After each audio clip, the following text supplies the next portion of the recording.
Alrighty, and we're on. So I'm sitting here with Elvis Sinosic. Is that the right way to pronounce it, or should I say, like, you know, with the ch? Oh, no, you can literally just say Elvis Sinosic. Yeah.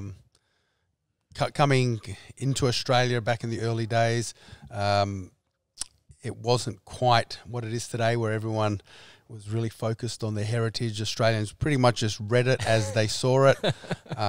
So I kind of grew up with it being Elvis Sinosic. Yep.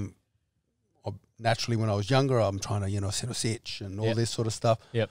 But I kind of got used to it being Sinosic, and it's been the same. And honestly, it doesn't bother me if you pronounce it correctly, or if you. Yeah. I'm used to Sinosic, so go with that. It's one of those funny things, surnames, especially when you come from a country with a different language. So, as an example, with my parents, so my surname is Yap, Y-A-P, and it's not very common. Well, I wouldn't say it's very common nowadays, because the conversion in terms of how you say my surname in Chinese is Ye.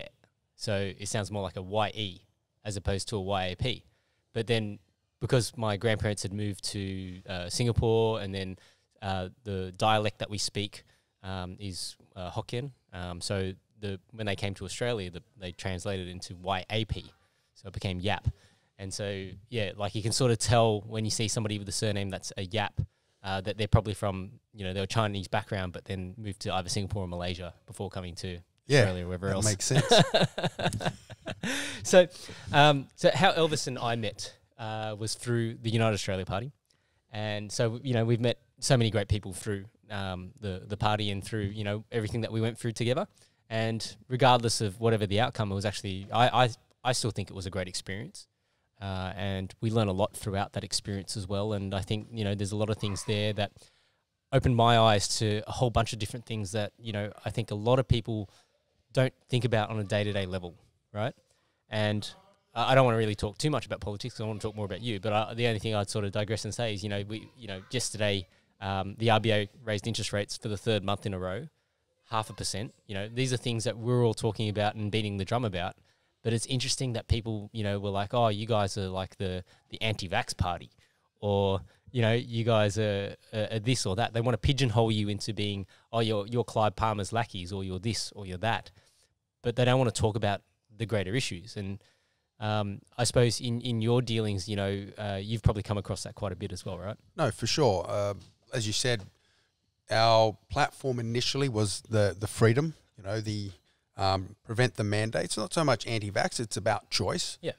And having to argue that and explain it is kind of frustrating, that people don't understand the difference between having that choice and making that decision, whatever your reason being.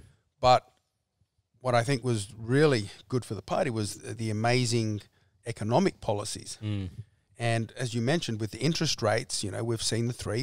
It was all predicted. Not only that, we stated there will be one every month after the election. So we're still expecting 3 more before the end of the year, and likely it will continue that way at least until mid next year, because as we know, interest should always be higher than inflation, and interest has been artificially kept down for whatever reason. Part of it was the election. The RBA kept it down in the lead up to the election, but in the end, inflation was getting too high, and they actually had to do an increase just before the election happened. But I don't think it was enough to really make people realise what's going on. And so at this point, we know it has to keep going up, because inflation is still continuing to go up. Yet at the time when we were talking about our economic policies, as you said, people would just turn around and go, well, you're the anti-vaxxer part. I'm going, well, have a look at our economic policies. And you can't argue the value of the policies and what their end goal is, because if you disagree with the idea, then you don't understand economics. So their only recourse is, oh, you can't make it happen. You can't do it. And then when you explain to them, oh, no, we have it in place, we can explain where the money's coming from, how we're going to organise it, and how the different policies all work together and fit in, then they're like, oh, yeah, but you're not going to win enough seats now. So the argument kept changing as you would address each one. And I'm going, of course, you know, if we don't win, we can't make change because we need a majority in government. Yep. Naturally, there were other options, such as, you know, if you got to the crossbench, then you could then negotiate. You want me to pass this policy, then we'll put this policy ahead. And so there are ways if we didn't win. And as we saw, we didn't win in any of the lower house seats. Thankfully, we got Ralph in into the Senate, which is a start. So hopefully, it will just create more exposure. And we do have the state elections coming up. And as you said, it was a really invaluable experience. And I think something a lot of people didn't realize is the people that were in our party were drawn from the community. We're not politicians. We're people who are looking for change, who believe, for whatever our beliefs are, but generally about helping ourselves, helping our community, improving the country. And we didn't have that political background. And I think that also affected us a little bit because now I look back at kind of how I approached it. There were things I could have done much better. There were ways I could have increased my exposure and passed the information on. And obviously, there were things I think the party could have done better. And again, that's all part of the learning experience. It was the first time the UAP, you know, ran candidates in every single seat across the country. The first time they had, you know, that many senators and that many people running and trying to get all the advertising in place and trying to work out the best strategy. And at the time, there was things I disagreed with, but then there are now some that I look back and it makes sense when I look at how kind of people voted. And it's a real balancing act, and politics is a lot more complicated than I first thought. And pre this, I mean, look, I guess I always knew it wasn't simple. I was never interested in it, but this has definitely sparked something in me. I'm not the sort of person that will do something, doesn't work, and I let it go. I'm a little bit obsessive compulsive. So when I do something, it's, you know, it's all the way. And keep working on. So there's obviously more ahead coming up, and so I'm looking at options, and I guess we can probably discuss that further down. Yeah. All right. Well, let's pull it all back. And so your parents were first generation. Well, they migrated to this country, correct? That's correct. Yes. Yeah, so my father, both my parents are from Croatia. They come from an area called Istra, which is close to the border of Italy, and I think that area has changed, and it was Italy, Croatia before the war and all this sort of stuff. Post the war, it became Yugoslavia, where they combined Serbia, Croatia, Macedonia, all those countries, and then just goes, you're just one country now, and here's your leader. And as we know, later on that split, and then they kind of came back to being their own independent nations. But my father left Yugoslavia at the time, and he actually had to escape across the border and literally under gunfire. Now, it wasn't quite like a war zone, but the soldiers, when they would hear people in the woods, they would just fire indiscriminately. Oh, just random. Yeah, well, because they wouldn't... Just trying to scare people. Well, they would, like, they hit them, so they hit them, they hit them, they don't. They weren't going to chase you down, but they had machine guns and they're just shooting. And so he was like, you know, that was quite... Nerve-wracking. Nerve-wracking, and then he escaped the border into Italy, ended up in a refugee camp. Wow. Was planning to go to Canada. So, hey, I'm guessing... I think it worked out better for myself. I'm here in Australia right now with what's happening in Canada, so I'm kind of glad he didn't end up there. But he was in the refugee camp for about 3 months, waiting for the boat from Canada. And obviously, it was a little bit different. Things were much slower that time, took a lot longer. And, he was trying to do the right thing in the camp, applying properly. And about 3 months in, they come up and they go, hello, anyone want to go to Australia? We've got some spots available. Oh, wow. And he's like, when's the boat to Canada coming? Yep. They go, oh, it'd probably be another 3 months. And he's like, 3 months here, or I go to Australia? He goes, well, I've got some relatives in Australia. Yep. Maybe I'll just go to Australia, and then I can always look at going to Canada from Australia afterwards. Yep. So he goes, bugger it, jumps on, heads to Australia. So down there, and then ends up riding. I mean, writing my mum. Again, I mean, how many people write letters anymore? Yeah. So that's how we communicated through letter, and then invited her over. Yeah. They would make the odd phone call, but they would have to kind of arrange it well in advance. So, because where my mum was, there wasn't like a phone in the village or anything like that. So she ended up coming over. Then they got married, and have some children. And here we are now talking about it. So, how many siblings have you got? So I have a brother and sister. A brother and sister. And are you the oldest or the youngest? I'm the eldest. Yes. The eldest. Okay. Cool. And so then, what I guess, for you growing up as the eldest, like, what was the age difference between you and your siblings? Well, it wasn't too bad. It was 5 years gap across the board. Okay. So I was about 2 years older than my sister, and about 5 years older than my brother, my youngest brother. So it was still, pretty close age-wise. So there was a lot of interact. We kind of went to school around the same time. Yep. Obviously, I was a little bit further ahead than my brother, but not that far behind my sister. So when I was in primary school and high school, she was not far behind me. Yep. So that was pretty, which was pretty good. Like, obviously we're middle class family. So me and my brother shared a room. My sister, obviously, because once she got to teen, she got her own room. Yep. So pretty much even right up until I was at university, I was sharing a room with my brother. Yeah, it's a small house, Yeah. Oh, look, that's my kids at the moment. So I've got my eldest daughter and my son in the same room, and I'm just waiting for my baby to be able to sleep through the night, and then I'm going to shove her in the same room as the other two. And it's funny because I think she actually wants to go into the room as well. Like at night time, when we try and put the kids to sleep, like she'll play around, she'll jump into the big bed with my daughter, and then tuck herself in and think it's so funny, like she's play sleeping or whatever. But it's really cute. Well, look, I mean, it makes sense. Siblings want to, and that's the sort of relationship you want. You want siblings who do want to hang out with each other, be close, look after each other.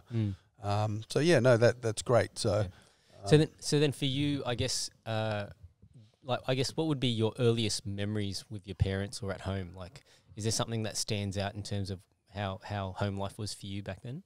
What's funny, I think just trying to work out, because I have a couple of memories, and they're always the ones where something goes wrong. One of them obviously isn't when something goes wrong. I know so I must have been under 5 because my brother wasn't born at this time. Because when we went back to Croatia to visit family. Oh wow! Okay. So I just remember my granddad, and he was like a giant. I think he was actually quite. It was about 6'5" or 6'6" or something like that. So he was quite a big man. He had that big Magnum PI type moustache. And they lived on a farm. So I just remember it was like, and I just remember this massive hole in the ground. It was a well, but it just seemed, because I was quite small, it just seemed huge, like this massive hole. And I just remember, and the water down the bottom and stuff. And I'm sure it wasn't that big, but in my memory, it just seems really deep. Really deep, yeah. And that kind of stood out. And I kind of remember bits and pieces like cows and chickens wandering around the place. In Australia, it's I kind of remember back. I used to live in. I was born in Canberra, so I lived most of my life up until adulthood in Canberra. Mm-hmm. We lived in the suburb of Higgins, and then we ended up moving to Everett. I think we lived in Kaleen and Scull. There was a few bits in places while we moved house and stuff, because I think once we sold one house, the other house wasn't finished, so we stayed somewhere else. And but probably a couple of the earliest memories was one was my parents got a new stove, and so they put the old stove in the kids' playroom, and obviously it's not connected, working, so we could play with it and stuff. Or I don't know, or maybe it was just put there until they got rid of it. I don't know. I just remember it being in one of the rooms, and I wanted to cook something, but obviously it wasn't working. You plugged it in? No, there's nothing to plug in. I got the phone book and put it in the oven, and I set it alight and put what I wanted on top of the stove. Oh, wow. To try and cook it, thinking that, basically, because treating it like a wood fire heater. Yeah. that didn't go down well. Yeah, no, that would never go down well. So that was interesting. And then I remember, same thing, we had the old dial telephones. Yep. So I think our phone got broken. And then my parents replaced it, and I just remember having this in my in our room. We had our own telephone, and you start getting to that age where you're like, well, I'm talking on it, but no one's actually there. I want to talk to someone. Yep. How do I plug it in? There was no plugs on it. It was just 3 wires, and I'm like, where can I? Oh, look, there's a PowerPoint with 3 slots. Oh wow. And then all I remember is waking up in hospital and everything's really white. And I'm like, oh. You've electrocuted yourself. Yeah, pretty much electrocuted myself, ended up in hospital. Yep. Must have been traumatic for my parents, but absolutely no trauma For you. for me at all. All I just remember is plugging it in and then waking up. I Yep. just remember seeing lots of white. I'm guessing that's just because that's what hospitals are like. Yeah. And then kind of waking up to that. Well, so I had a similar thing when I was young. So what happened was we had these 2 really big plum trees in our backyard, and what my brother and I would do was we would throw rotten plums at each other in summer as a bit of fun, right? And we'd like playing brandings and we'd peg them at each other. And I think at the time, I was obviously quite small and I wanted to have a drink, so I've grabbed the hose and shoved it in my mouth, and my brother's turned the hose on, but because all the loops in the hose, it took a while for the water to come out. So because there was no water coming out, he kept turning it. And by the time it came out, it just flooded me and I choked and I drowned basically. Oh, wow. Yeah. I don't remember waking up in a hospital or anything, but I do remember the memory of putting the hose in my mouth and that feeling of passing out or whatever. Yep. But not real. I wouldn't say it was traumatic, Yeah. I think, probably more traumatic for me was when I was, in the backyard once when I was playing and I was in thongs or something and I'd stepped on a bee but I didn't know and I was looking at something and then I got stung on my big toe and then you can remember the pain, right? Like the first time that you got stung by a bee. I don't know if not everybody's been stung by a bee, but the first time I got stung by a bee, it's like, wow, it's a very sharp sort of shock, especially if you've never experienced it before. Well, it's funny you mentioned that. 2 things. One, plum trees. Yep. We had the same. We had a couple of massive plum trees. Probably for an entirely different reason because my dad, we had obviously Croatian heritage, so he used to make his own prosciutto and smoked meat, and we had wine barrels and a still, and so he used to make rakia from plums. Plums, yeah. Is that totally flavoured, yeah. Is that what rakia is made from? I don't know if all of it's made from it, but that's what he made his from. That's why we had 3 massive plum trees, and we had a few other fruit trees because that's a fairly ethnic thing to do is have lots of fruit trees in your yard. But it's funny you mentioned the pain thing, and this probably explains why I got into fighting, because I remember these different traumatic experiences, but I don't remember the pain. You don't remember the pain? I don't remember the pain. I remember the experience. Yep. One was I remember because when we lived in Higgins, we had this. We lived kind of halfway up this big hill. Mm. So, cars would always come down. It was a back street, but it was quite a high hill. So, we'd always ride up and down the hill, and it'd be fun because you'd go riding down. And as I got a little bit older, the kids that were on our street were a few more years older than me. Yep. So I had the old Barracuda bike. I'm sure if you're old enough, with the big handlebars and stuff like that, and the pegs in the wheels and all that sort of stuff. So I had my Barracuda, the big long seat. I'd be riding around, and the older kids started upgrading their bikes, so they started getting racing bikes. Yep. BMXs. No, proper racing bikes. Oh, wow. Yeah. So they're a little bit older, so because they would ride to school and stuff like that. So they got the big bikes, and then I remember one weekend we were riding around, and then so everyone's going, oh, let's go to the top of the hill, and we'll race to the end of the street. Yep. I'm like, okay, well, that sounds cool. And so we've gone down the hill, and they've taken off, and obviously these racing bikes, they just go faster than me. Yeah. There was a couple other kids with mountain bikes, and I'm, as I've discovered now, quite competitive. Yep. So I'm like, I'm going as fast as I can, and I'm just like up off my seat, trying to keep up with these guys, and literally the death wobbles. Oh yeah, massive death wobble, and I think I've hit a rock or something. All I've known is the bike's flipped. I've gone flying. I've hit the ground face first and slid down the street. Yep. Now, I remember waking up.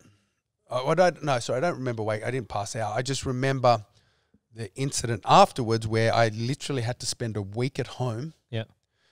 Lying under a white sheet because I had grazes from down one side of my body all the way down my legs. Wow. Like all my skin had been basically torn off. And but it was grazed. Yeah. Thankfully not the face. Yeah. I somehow managed, but there was no rolling. I wasn't doing martial arts. Yep. Back then, so it was literally just face plant and slide. And I just remember lying there and not being able to move for a couple of weeks. Well, for about a week or so, maybe a bit longer. Wow. But I just remember that lying under the sheet. But I don't remember the pain. Don't remember any of the pain. Yeah. So yeah, I've had a couple of incidences like that. Another one was when we'd moved to Everett, which is where we ended up spending most of my life. It was because it was a fairly new area. As I mentioned, we lived in Kayleen for a while our house was being built, and there was a lot of other houses being built. Yep. In the area, and you know there was other kids, and I just remember this one time we were having rock fights. So, you know, some kids had gone into the house, so they were on the house and they were protecting it, and we were behind the big pile, and we were throwing dirt rocks and stuff at each other. And I don't think it was a malicious fight. I honestly don't remember. I think it was just kids having fun play fights and just throwing rocks. But it was more they were big dirt rocks, so they would hit the house explode. And they just explode, and they would shatter around us. And I just remember this massive rock smashing on my head. Oh, wow. And dirt went everywhere and all this sort of stuff. Yep. And I just remember brushing the dirt out. No pain, nothing. Just like, yep. And then looking at my hand. And it was all bleeding. And it was covered, like totally just covered. Yep. Totally covered in blood. And I'm like, oh. And then I think my reaction was to cry and run home. Yep. And I ran home, but there was I don't remember any pain. I just remember going, cleaning my hair, seeing the blood, and then freaking out, running home crying. And I still have the scar on the top of my head there from that incident. You just made me think of something. So when I was in high school and we had our snow trip or Canberra trip for our camp or whatever, and one of my friends at the time, Ricky, he was a national taekwondo champ. So this was before 2000 when we were going to have the Sydney Olympics, and he was in training to obviously be part of the Olympic team, the taekwondo team.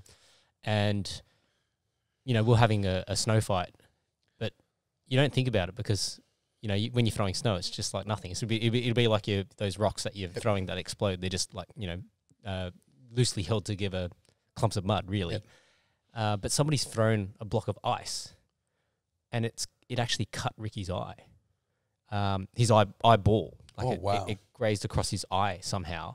And, you know, for the rest of that trip, he had an eye patch on. But then, you know, he went to go see the ophthalmologist or whatever. And they basically said, you know, if you can't do any contact. And that just evaporated his Olympic dream because he couldn't spar, he couldn't train.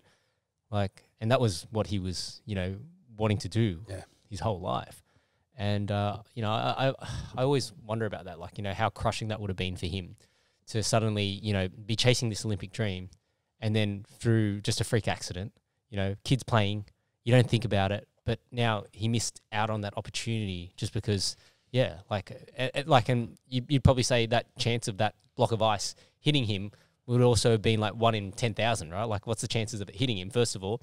But then what are the chances of it then hitting him in the eye and actually scratching his eye so that he can't, you know, compete? So it's amazing how, like, we don't think about these little things, but sometimes, you know, they when they happen, it's life changing, isn't it? Yeah, no, look, I've seen similar stuff about having people getting detached retinas or fractured eye sockets and things like that. Yep. Like you said, like I just remember someone doing a sparring, not going too hard, punch someone in the eye, and the eye socket was fractured. Oh, wow. I remember one time we were playing tackle, some sort of tackle football game in the gym. Yep. And tackle went wrong and guy's leg snapped. Oh. Yep. And obviously I've seen it in the combat situation. Of course. Like I've been in the corner of a fighter who snapped his leg and stuff like that. Leg kick got checked or something? And well, they just both kicked at the same time. Ah, okay. The clash. But in the combat situation, you kind of like, it happens, you're like, oh my God, this is horrific. It's not, but it's not surprising. Yeah. Because you understand, because particularly with leg breaks, what people have to understand is they very rarely happen for no reason. Yeah. Usually what's It's occurred. compromise already. Usually, because particularly the kickboxers or guys who are very kick heavy do a lot of heavy pad work and bag work and training, and they can sometimes develop stress fractures. And the thing with stress fractures is you don't feel them. A lot of times you won't. Pretty much all the time, you're not going to know you've got them there. You might be lucky if it's along the stress fracture, there is also bruising. So you've hit something, so you may be aware of a soft spot or something like that. But it may not register as a stress fracture. So when you hit or clash like your shins in a fight or something like that, it's not just the 1 in a million shot. It is because there is something underlying going on, and it makes you realize that you've got to be a little bit more aware of everything you're doing and these little things. But again, it's just, and this is one of the things that I've also realized, and which again affected a lot of my decisions with running and the choice of freedom and all these things, is everything we do in life comes with risk. There's nothing that we do that does not. Walking down the stairs comes with a risk. I can trip and break my neck. Crossing the road is a risk. How do I know there's not a speeding driver coming down the road? As soon as it rains, the risk goes up. Yep. I can choose whether I want to go to work or don't want to go to work. And each day we make these decisions, and you don't realize, like, it's not necessarily always a conscious decision, but you're making these risk assessments every single day. I'm looking to cross the road. Go now. I've just made a risk assessment. Yep. It's very rarely the only times that risk assessments aren't being made is maybe when you're a child. Like as I saw recently, a child saw mum across the road, traffic's coming. Starts running out. They've yelled at the child, look back at dad who's yelling, he's freaking out. Child looks back, sees mum, gets excited, starts running, and literally runs right in front of a car. Yeah. It is literally skid and stopped, and probably, inches away from hitting the child. And it was one of the most, and being a new father, it was one of the most terrifying moments for myself. I can only imagine how the father felt. So that's a situation where there's no risk assessment being done because the child is not aware. But then you reach a certain point in your life that you start becoming aware of this. And, as the kids kind of get a little bit older, they start being aware. You kick your ball in the road. At first, you chase the ball. Then you get to an age where you kick the ball in the road. You look to see if a car's coming before you run after your ball. Yep. And then as you keep going in life, every single thing is a risk assessment. And then the risk assessment might be, I've got work to do. Am I going to have a longer lunch? Or should I get back to my job earlier to get my work done? It's a form of risk assessment. I'm always, making these, whether they're conscious or subconscious decisions in life. And that's one of the beauties of life. That's what allows you to get the most out of these lives, because you can decide how much risk you want to take and what you want to put in and what you want to get out of life.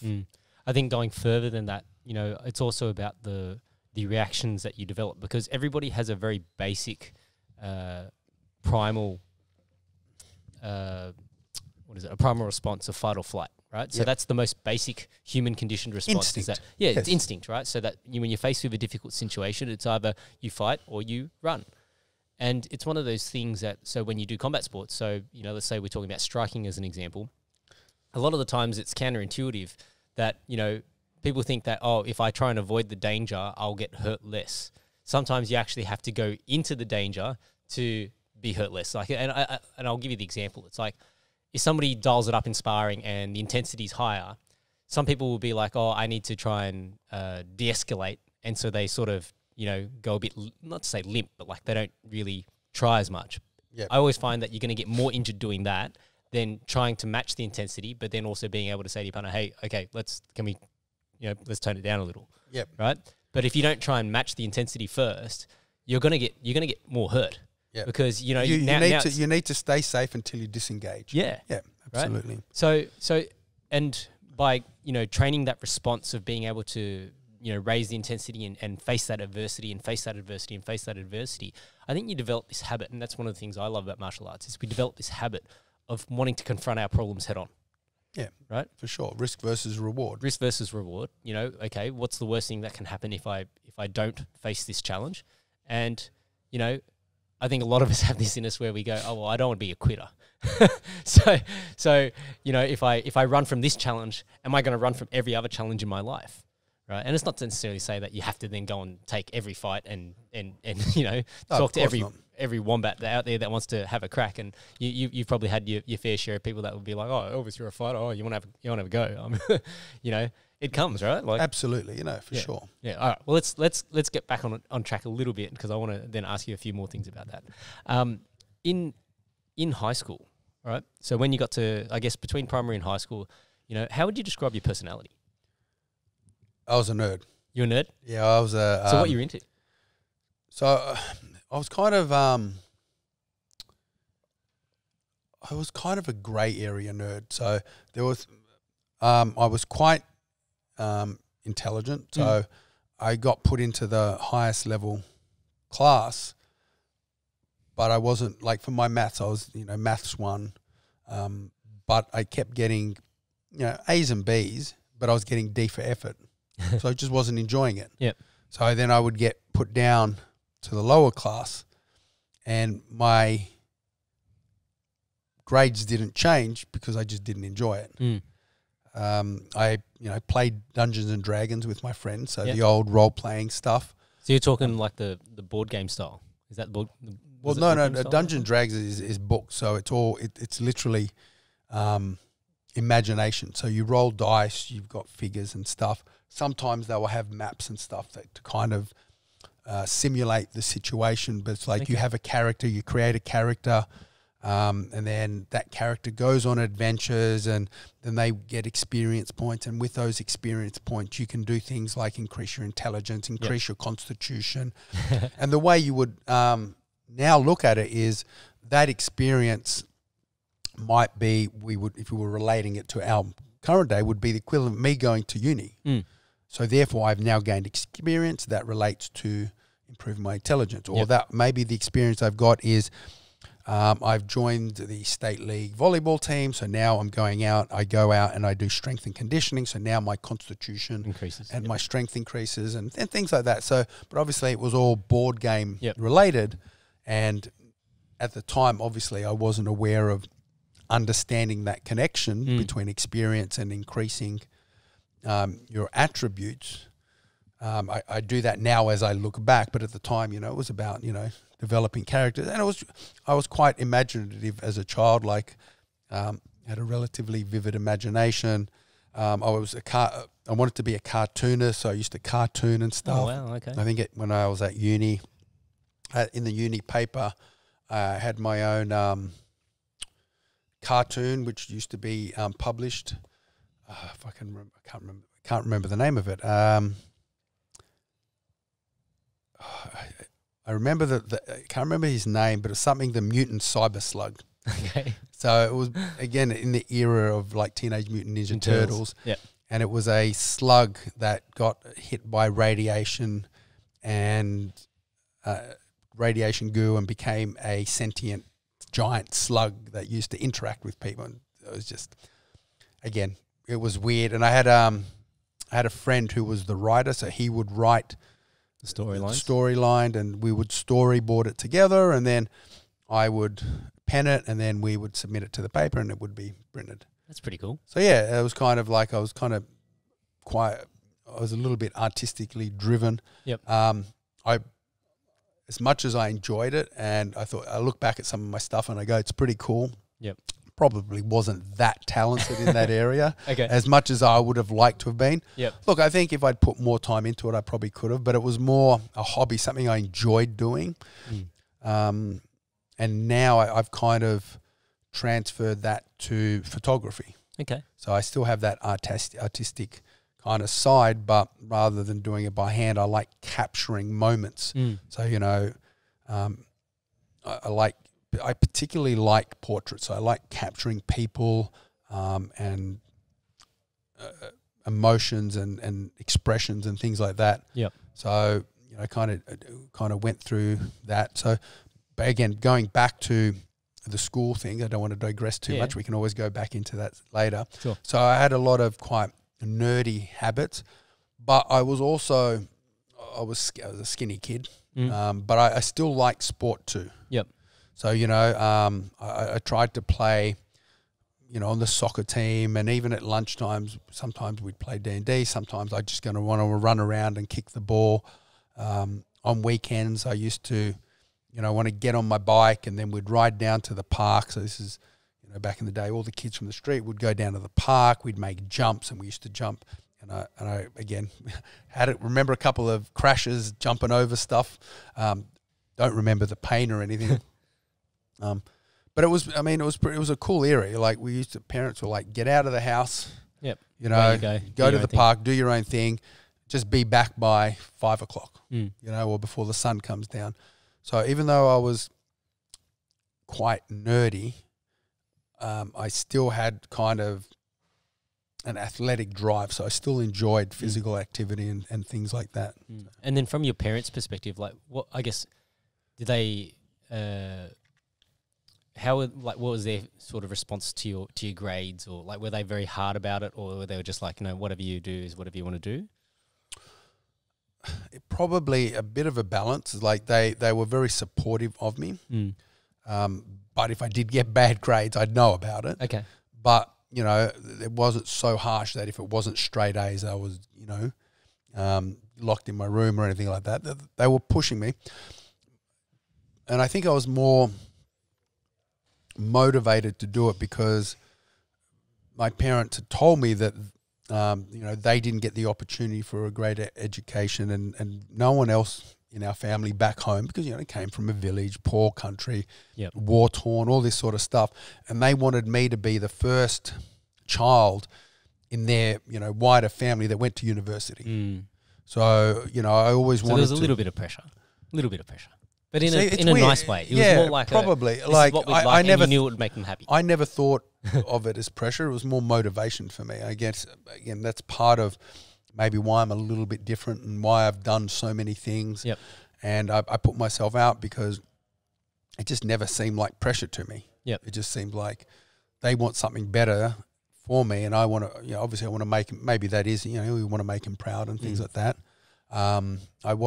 The only disappointment I had was that my father passed away before I graduated, which was a little bit sad because it would have been nice to have him there. Yeah, to see that for moment. that. But at least he knew, just the fact I was in university, he already knew that I'd achieved it and I was going to get there. Yeah. So, yeah, my parents were pretty good in that kind of era, in that kind of high school era, supportive of me. Kind of allowed me to decide what I want to do. I ended up deciding to go to university to study computer. It's kind of interesting because when I was younger, I kind of liked chemistry. Then I liked botany. I wanted to be a botanist. I liked plants. Yep.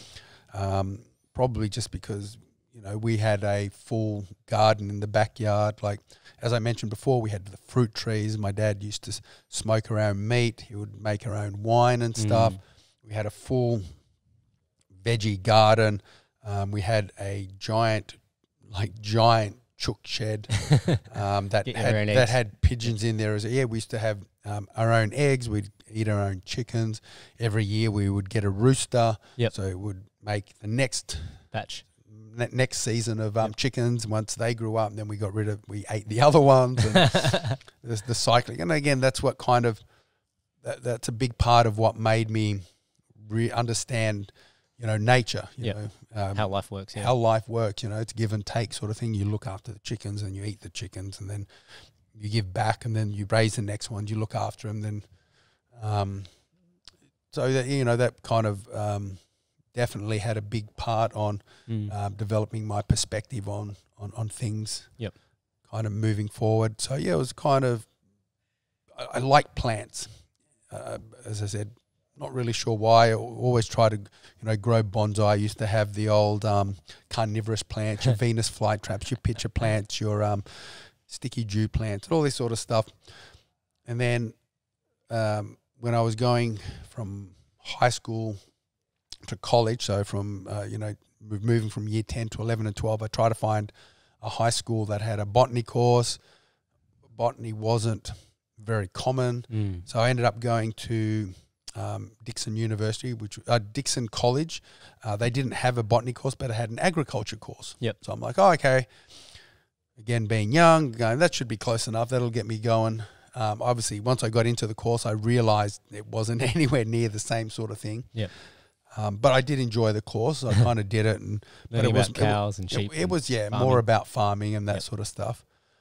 It was more hands-on, which I liked anyway, and it was fairly easy because, as I said, we'd already had our own garden. We had cows and chickens and fruit trees, and so a lot of the stuff that we were learning, I already pretty much had a good understanding of. So I found it fairly easy, but I discovered I enjoyed computers. Okay. So it kind of took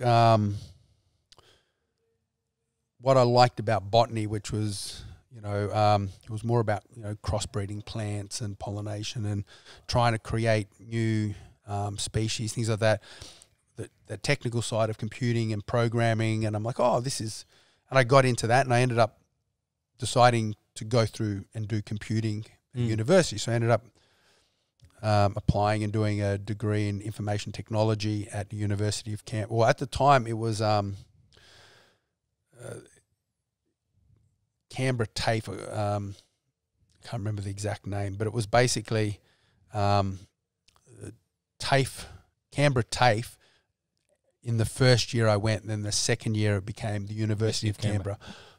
But I also knew that going in that it was becoming a university. So that was one of the reasons I chose it, because I was also looking at ANU because they had a decent computer program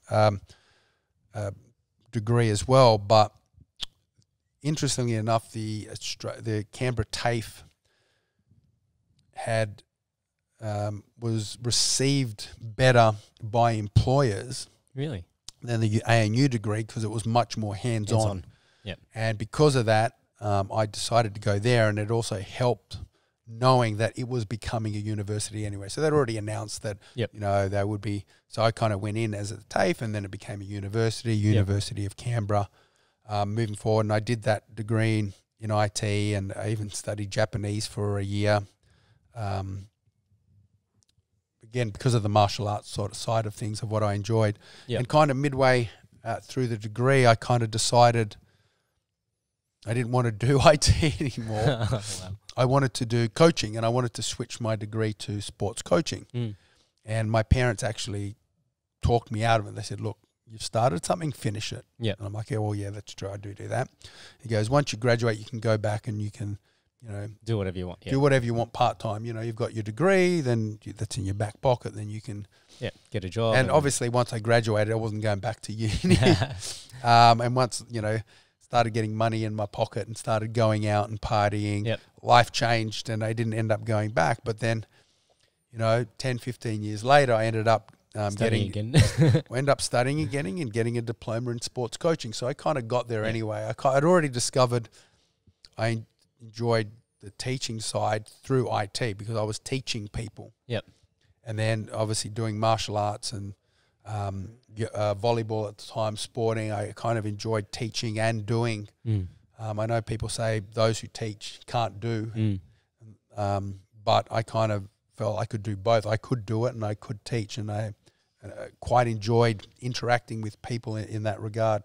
So I kind of realized early on what I wanted to do and kind of the direction I wanted to go, but it probably took me another 15 years or so, or 10, 15 years to kind of end up actually doing it. Yeah, it's funny that people have always say that, it came up a lot in the automotive industry that, a lot of the guys who couldn't run dealerships would then go and become trainers. But I think it also comes down to what you're passionate about, right? Like, I think it's just a throwaway line. And I guess the second thing that goes into that is that, that attitude that we had when we finished uni. I was the same. I was burnt out. I didn't want to study anymore, right? And then now you fast forward, 10, 15 years, and all I do is consume information. So technically I'm like studying, even though it's not study. I'm listening to conversations and podcasts and, watching stuff on how to do things, and we're all like absorbing this information, but we don't view it as structured learning the same way as, your schooling is. And so, I actually talked about this in a previous podcast, where, you get to the end of your school life and you're like, I never want to do that again. And then you realize that, hey, at some point you need to start learning again, because otherwise you don't grow as a person. Well, I pretty much have a similar philosophy. I say once you stop learning, you stop living. Yeah. And it's not unlike the adage is when you stop playing, you stop living. Play is learning for kids, right? Yes, absolutely, and it's learning for adults too, to a certain degree as well. So, playing is important for me. Learning is important to me, as you said. I'm always, again, it doesn't help being obsessive compulsive either. Yeah. When I was doing my photography, it was all about learning about light, and then the cameras and the apertures and the focal lengths and all sorts of stuff. So I'm doing that, and then after my surgery, I put on a lot of weight. Then started looking into nutrition, so I went very deep into the nutrition sphere, which led into health and recovery, and then I started seeing the value of building from there. So I used to, again, listening to all these different podcasts and then opening up my own business. I wanted to succeed, so I started looking into marketing and building a brand and understanding how to run my business better and all this sort of stuff. So I'm always kind of learning and adding to my knowledge base. And even during the COVID times and the lockdowns, were just more opportunities for me to go and learn and delve into information.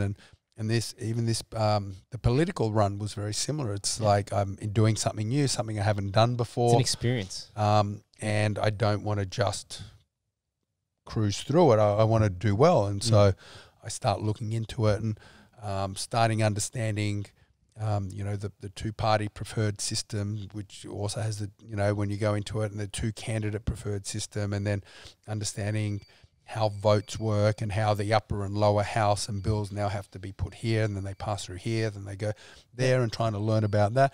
And look, and even with that, I'm still learning about that. But it's every time I'm doing something new, I'm looking at opportunities to learn and keep my brain kind of growing. Yeah. It's that I love the adage, it's consistency over intensity, right? And we see this all the time, when people will come into the gym and they'll go really hard on, like, whether it's their first time, second time, or their first week, and then they go, oh, it's not for me, Whereas if they just tone it back a little bit and maybe came in and started at the right level and just kept at it and kept at it and kept at it, and that's what they say, how do you get your black belt? You just turn up. You got to keep turning up. Right, and black belt isn't somebody who's gotten all these qualifications. It's literally like they just shown up for the right amount of years, the right amount of time. They put the effort in, and that it's through that consistency that they got. I have the saying for success. There are 3 Ds: drive, determination, and dedication. So you've got to want it, you've got to be willing to do the work, and then you've got to keep doing the work. So drive, determination, and dedication. Yeah. That's great. I like that. It's just the 3 Ds of success. Very simple. Yep. It covers everything you need to know. And one of the things I tell, obviously I talk more to fighters, but it also translates to anything you do. The easiest way to create dedication is routine. Routine can seem, I'm kind of lucky. I don't find routine boring. My partner thinks I'm retarded in that regard. I could eat the same thing every single night and not be concerned. I could do, when I wake up, I do the same thing every morning. I follow the same routine, and that's like how I know And it was the same thing when I used to drive to and from Canberra to Sydney.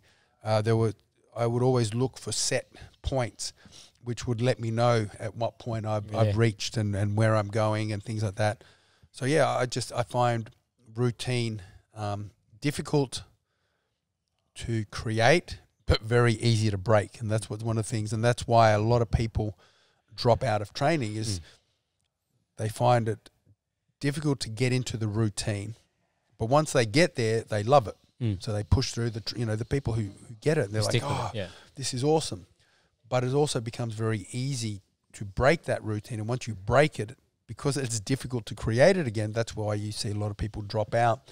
And the amount of times I've seen people come back 3, 4, 5 years later, and they go, oh man, I wish I stuck to it. It's the old, you miss a week and it's like, oh, well, I'll come back next week. And the next week you're like, oh, I'll come back next month. Yeah. And then next thing you know, it's 5 years later and you're like, I should have come back a lot sooner. Well, that's human nature. I think, all humans, we look for the path of least resistance, right? And so one of the things that I found very effective for me was that I had, when I was growing up, I had some of the choices taken away from me. Well, I viewed it as those choices had been taken away from me so that I only had the one path to worry about. And that was, I had to start fending for myself, and, not training was not an option. So you sacrifice other things in your life, whether it's your social life and all these other things, because you got your non-negotiables. And then, because of my family situation, I had my priorities on trying to obviously establish a career and get money in the door. So, but if you don't have that pressure to then take away some of those choices, it's really easy, like the other night I was tired and, just had the full day with the kids, and it was like, oh, I've got to go training tonight. And I was like, oh, there's a part of me that was like, oh, I did injure my rib like a couple of weeks ago. And then I was like, just fucking go. Like, yeah, no, for sure. Again, I see a lot of that today. And again, this is where you'll notice the difference between the guys that really succeed. And it doesn't matter whether it's jiu-jitsu, MMA, swimming, cricket, tennis. They're the people that put in the time and I don't want to use this word, but I will, make the sacrifice. Well, so it's discipline. It is, but, and this is one of the things, it's the same with, I do a low-carb diet, predominantly carnivore-based diet, and I find it very effective and healthy, and it's really helped, and it's made a great difference. I'm over half a century old now, and many people are shocked when they find out, that I'm past the 50 mark. Yeah, and still jacked. Well, no, I'm not as jacked as I used. You're lean, muscular. I'm still in good shape, and I'm still on the mat, and I train and teach, and I'm quite active. And had it not been for the lockdowns, I'd still be competing and all that sort of stuff. Yep. And they asked me, oh, how do you, don't you miss this? Don't you miss that? How do you how can you deprive yourself of it? And I'm like, well, you're looking at it wrong. I'm not depriving myself of, say, this cake or these lollies or whatever it is. I look at it as when I eat it, I'm depriving myself of health. Where's your priority? Yeah. Is it that moment of pleasure that you get from enjoying it? And don't get me wrong, I had one of the most horrendous sweet tooths when I was younger, particularly when I was fighting, because it was very easy. I trained so hard. You just work it off, yeah. I literally had a KFC pizza diet when I was fighting. Yep. Because I trained so much, so often. I would come into the gym when it was before I even had my own gym. I got a key to the gym from my coach. I would come in on a Friday night while everyone else was out partying, and I'd get into the gym at 10, 11 o'clock at night, go in, and I'd do a couple of hours of training. So I'd then be going home. When my friends were going home from the club, I was going home from a different club.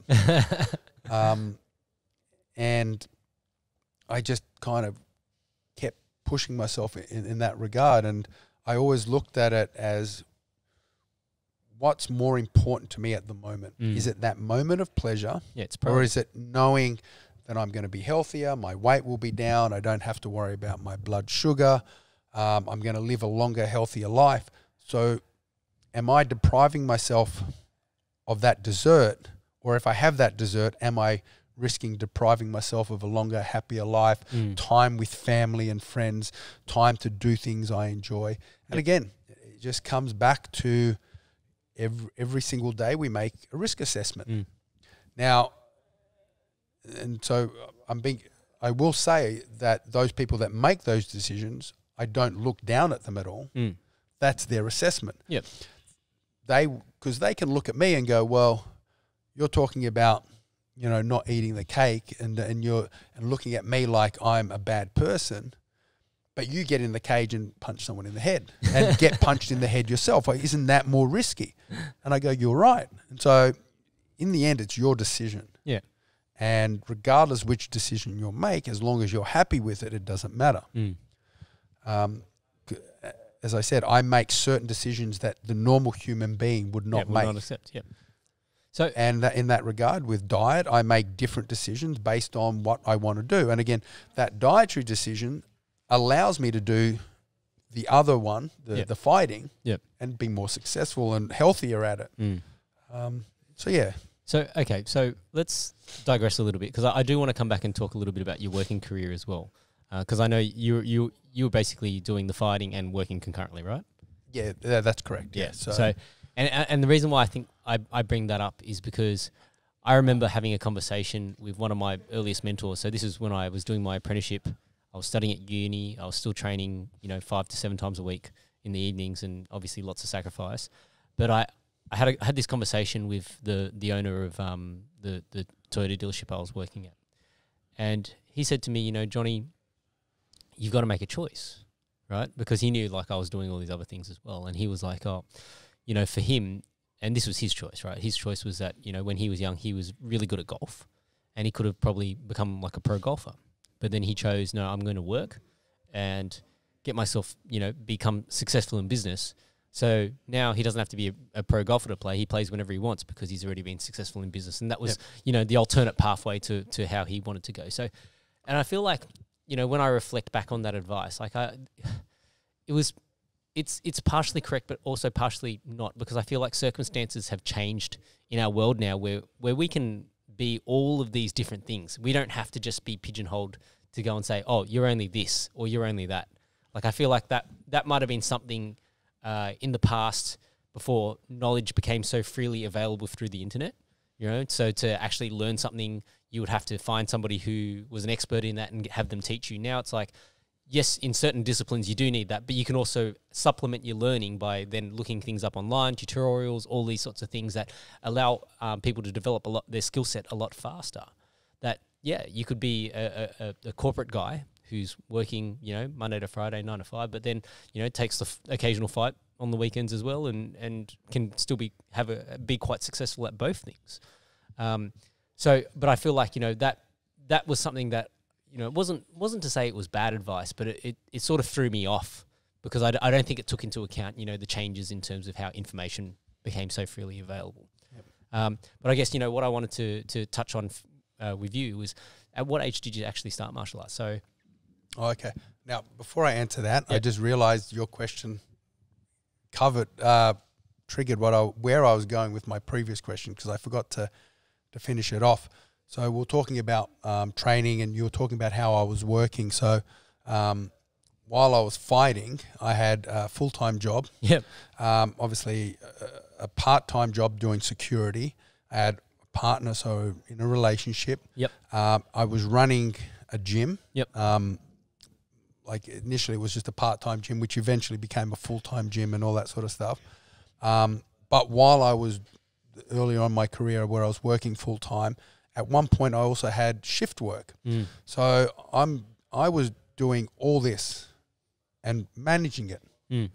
Not only that, because I had shift work, I had to have almost 2 memberships, one for where I was during the day and one where I was in the evening on top of so I had my own gym that I was teaching at. Yep. But then I had another gym where I was going to for kickboxing training, boxing training, and wrestling training.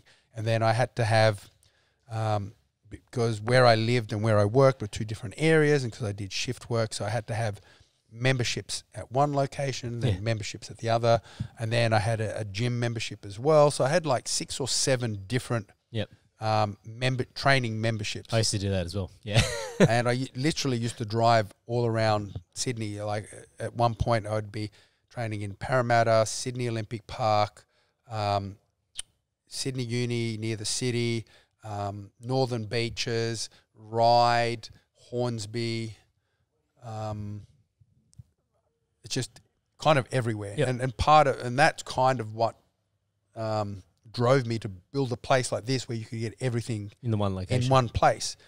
And it's funny that sometimes I get people in and I feel like just telling them that they're stupid, but they go, "Oh, yeah, I like training here, but it's a bit expensive, and you know, I'm not sure I've got enough time to do it." And I'm like, "You've got whatever time you want. It's up to you to make the time to organize your schedule. If you want it, you can do it. You can. I proved that it doesn't have to be all there in front of you. Where here you can come to one place. You've got a weight gym, a cage, a ring, a sauna, a hyperbaric oxygen chamber. We've got mat space bags, everything you need to train, jiu-jitsu classes, boxing classes, wrestling classes, Muay Thai classes, MMA classes. We've got skill coaches in all the different areas. Everything you need, one fee, come here, you can do it all. Do none of it, you can train. Again, obviously, if you're working during the day, you can't train during the day, but we have like 6 a.m. classes, 10, 11 a.m. classes, evening classes, weekend classes, so many different options. That I can't, when I hear this or I hear from fighters how hard it is to train, you know, you wouldn't understand.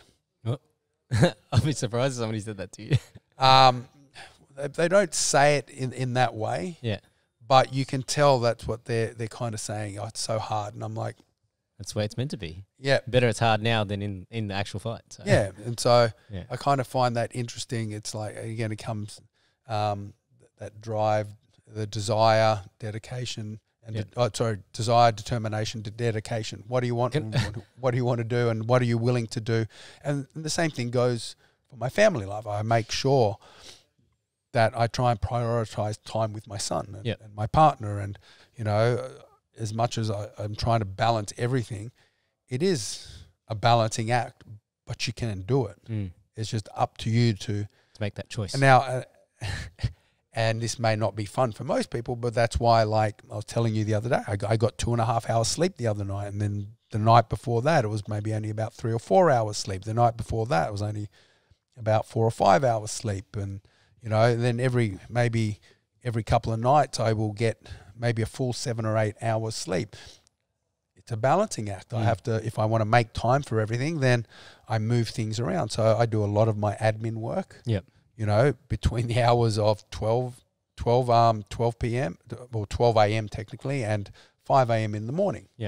Because if I want to come home and see my kids, I need to do that. If I'm working in the evenings, if I come in during the day and I'm doing work here, I've got to find time somewhere, and then you kind of have to balance it out, and then you do a little bit of catch up. Like I'll have a weekend where I've got nothing on, and I'm like, I'm just going to sleep for most of it, so I let my body recover. It means I'm missing out on something else, but then I make time and balance it kind of here and there. I think that's also something that a lot of people don't realize when it comes to competitive sport, and especially fighting arts, right? Is that people just think, oh, you know, the fight looks really difficult or hard. It's the training camps that are harder, right? And especially because the amount of fighters that there's, like, especially I think at the amateur and even heading into the pro level, when people pull out, right, and they pull out due to injury, sickness, whatever the case may be, or there's an opponent change. There's all of these sorts of things that get thrown in the mix, and you might have gone through 2 or 3 fight camps before you've actually got your fight secured and it's locked and loaded, and you're in there actually fighting. Right? Yeah, for sure. So, you know, I think that's something that people don't appreciate. They just look at it and go, oh, yeah, so this is when this guy is fighting. Like, he might have been booked on something previously, or a fight's been moved multiple times, and you've gone through these camps. You know, honestly, from a fighter's perspective, the fight's the fun part. That's what kind of, you can't be a fighter and not enjoy fighting. It's just one of those. It's different to tennis where you do it because you're good at it and your parents made you and you're being successful. And obviously you still have to enjoy it, but you don't have to enjoy it to the same degree as you would fighting, because when you're getting punched in the face or elbowed or thrown on your head or rear strangled, it's not something you're going to do if you don't enjoy. Yeah. You know, if you don't like that risk, that challenge, the thrill, the fighting, like the amount of times I've turned up at a weigh-in, we've both weighed in, and I'm thinking to myself, look, I don't want to wait till tomorrow. Do you want to just push the chairs aside and let's just settle it here? Obviously, I've never said that, but it's in the back. The amount of times it's in the back of my mind, I'm just like, I don't want to wait. Yeah. Let's just do it. Get it over with. Whereas training camp, you've got to turn up. You've got to do it. Yeah. It's going to hurt. Most fighters, you'll hate it, particularly at the start, because that's when it's the most painful. Yeah. But towards by the the end of it, yeah, I don't know about all fighters, but I actually enjoy it. Yeah. Because I am at such a your peak elevated Yep. physical and mental position that, you know, I've just done 5 by 5 minute Tabata rounds on a cross trainer or a runner, and I'm barely breathing heavy. I'm feeling great. And I've done a workout. I'm sweating. I feel strong and healthy, and it's an amazing. And you just wish you could feel like that all the time. Yeah, like it is just such. And this is why a lot of people get addicted. Yeah. To training. It is just such an amazing feeling.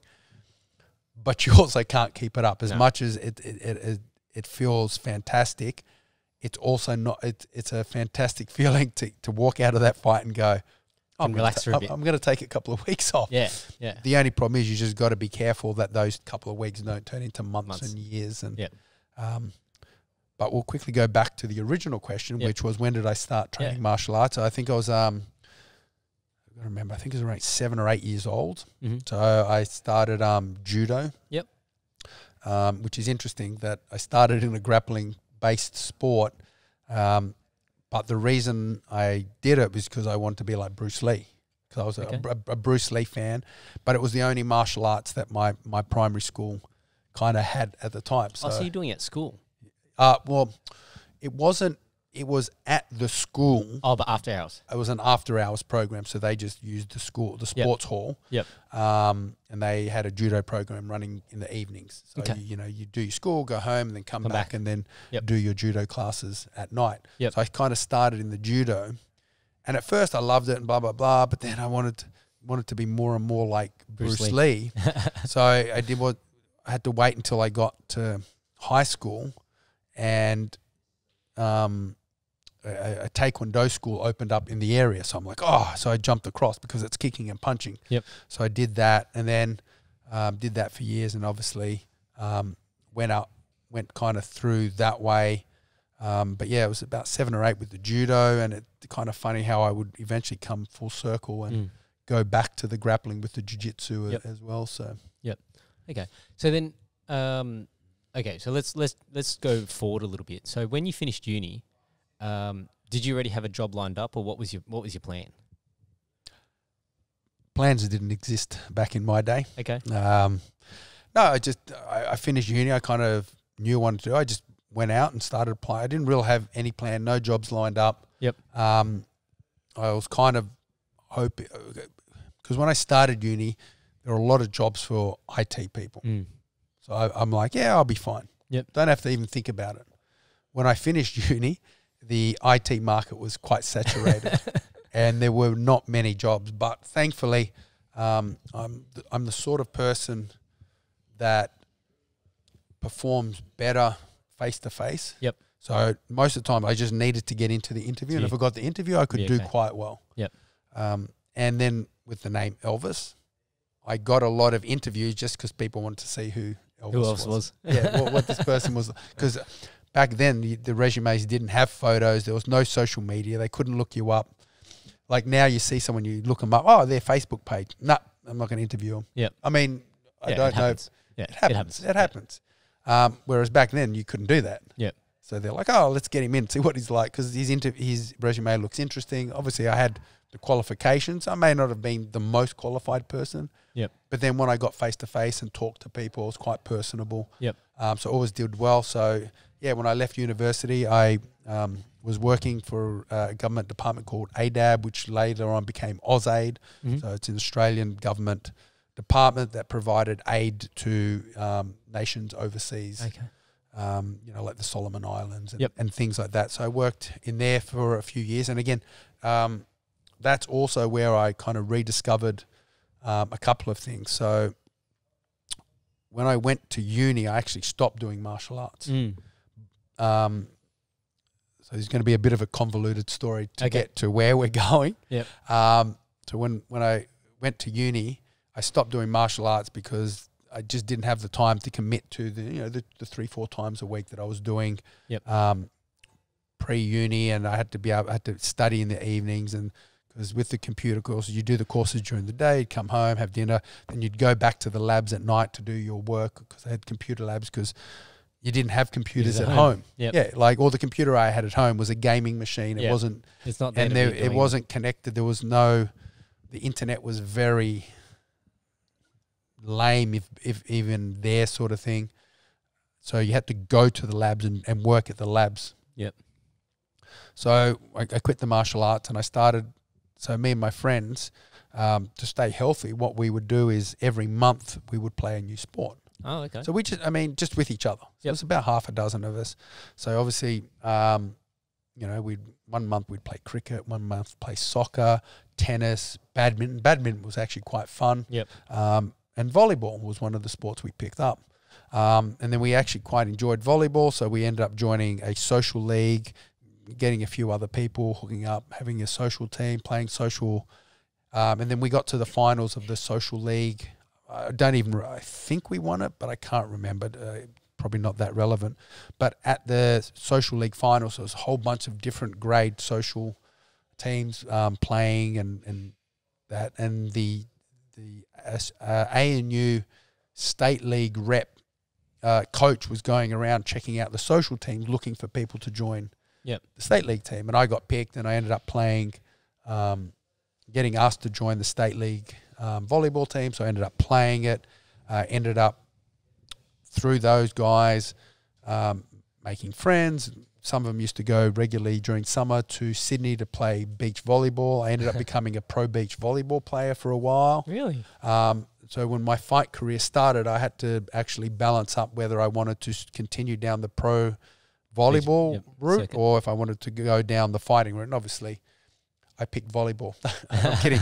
Obviously, I picked the fighting and I kind of went down that route. But I was, and that was a big part of how I ended up moving to Sydney. Okay. But I'd stopped my martial arts. And then when I got to AusAid or ADAB, I met one of my old friends from high school. And he used to do karate. I used to do taekwondo. So obviously, and he was a little bit nerdy, obviously, because he was in the IT department as well. And I think he did Kyokushin karate, and then he's come up to me and, oh yeah, cool. Elvis, you training? No, I'm playing beach volleyball, blah blah blah. And he's like, oh, you should get back into it. And I'm like, oh yeah.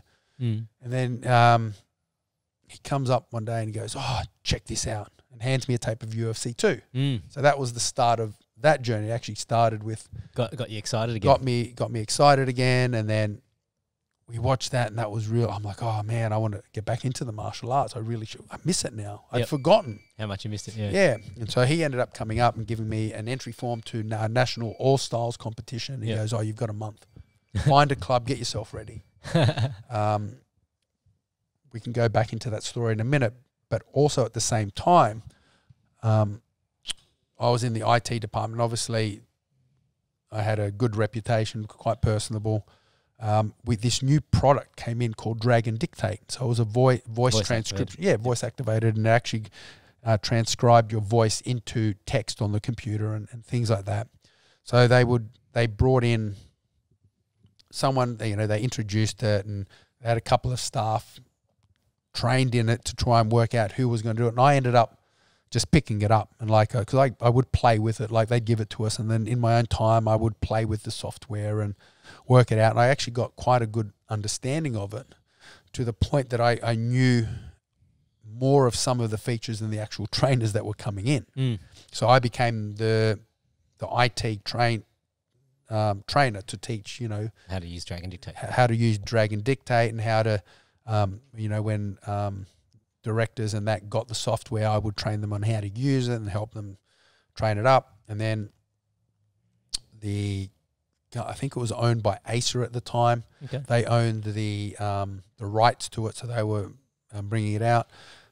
They saw like what was going on, and then they ended up kind of approaching me and going, "Oh, look, we've got a conference coming up. We're going to be doing presentations and things like that. Would you be interested in being in our booth and stuff like that?" And I'm like, "Yeah, sure." So I ended up working in their booth, and as I said, I probably knew more than half their staff. And so I ended up getting a couple of gigs doing that, and I think not only because I was quite well versed in the software, which the other guys weren't. Like they would have been just as I said, there were things they knew more of, and there were things I knew more of. I wasn't so far ahead, but you could see that I'd been doing it for a shorter time, and I was doing well. But what they lacked was the personal interaction with people, because most IT people are quite introverted. And I'll be honest, I was quite introverted growing up. I used to be terrified of getting up in front of a class and doing presentations. I couldn't talk in front of people, big groups, and the martial arts kind of helped me develop my confidence. And as that confidence built, it made it easier for me to start doing the teaching. And then once I realized I was good at something and people were interested in what I was saying and doing, it just got added to my confidence, got easier. And obviously my fight career really made it easy, because I got stuck in front of cameras and TVs and reporters and all sort of stuff. But going back to the story, Acer ended up going, "Look, we really think you're fantastic. We would like to basically poach you. We want to offer you a job. You would become the official rep, because obviously I can talk to people, I can sell, I can teach the software, I can do all the stuff that they needed kind of to help build their program." And I'm like, I went to my boss, I talked to him, he was okay with it, he understood, like, 'cause I wanted to do it properly. I'm not the sort of person that would just ditch what I'm doing. Even though I was on a contract, ended up, so I told him, he's like, "Yeah, sure, no problem." So we organise it, and before I kind of finalised and signed my papers, Acer went into receivership, and then the job disappeared, and next thing you know, I had to stay in my department until my contract went up. But that was kind of another point in my time where I really discovered I enjoyed teaching, sharing knowledge, passing on, gaining knowledge and then passing it on, gaining knowledge, passing it on. That made me kind of realize that was something I wanted to do. And I'd only just got out of university doing that. And I'm like, oh, okay. And that didn't happen. So I ended up just, working for them for a couple of years, ended up going to the Commonwealth DPP. That's the Department of Prosecutions? Yep, Commonwealth Department of Prosecutions. Yep. And then ended up moving up to Sydney because I'd been playing pro beach volleyball. I knew there was a jiu-jitsu club because I wanted to do jiu-jitsu. I had a girlfriend that she lived in the Central Coast, but she was doing uni in Sydney. And I'm like, okay, well, if I move to Sydney, I can spend more time with her, and then I can get a job in IT because it's easier to get a job in Sydney. And then I can play more beach volleyball, and then I can find the jiu-jitsu club and I can do jiu-jitsu. So that kind of led me in that direction. Yeah.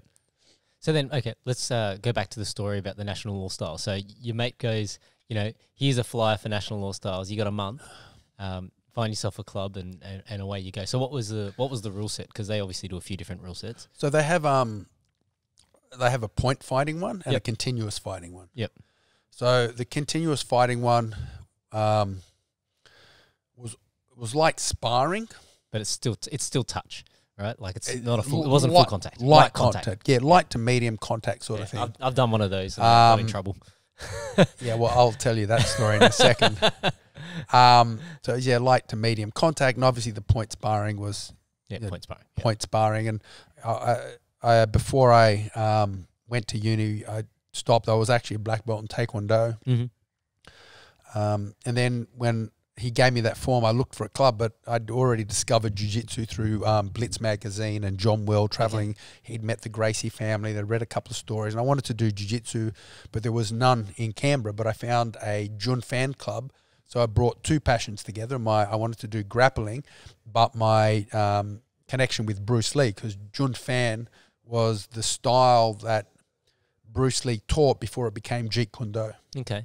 So I found a Jun Fan club, and I think it may have even become a Jeet Kune Do club during my time. But they had, the Thai boxing session. They had they call it a grappling. It wasn't jiu-jitsu, but it was kind of jiu-jitsu based. But the similar to the SBG guys before, kind of.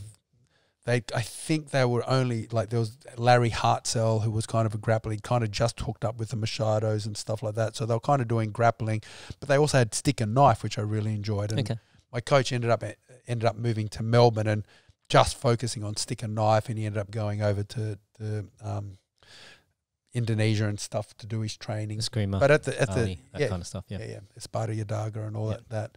I actually really enjoyed that too, but I kind of found that club, and I'm like, oh, okay, I can practice my striking, and then I can also do my grappling. And so I joined the club, trained. I actually ended up winning, I believe, both the point sparring and the continuous fighting at that first event I entered.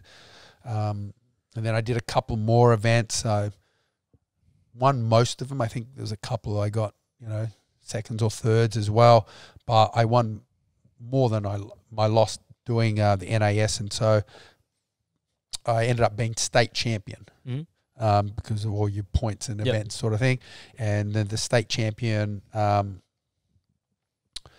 brought you to allowed you to compete at the National All Styles Australian Championships. So I ended up going to Melbourne and competing in that, and again I got disqualified for excessive contact. And I don't think it was that it was excessive or anything like that.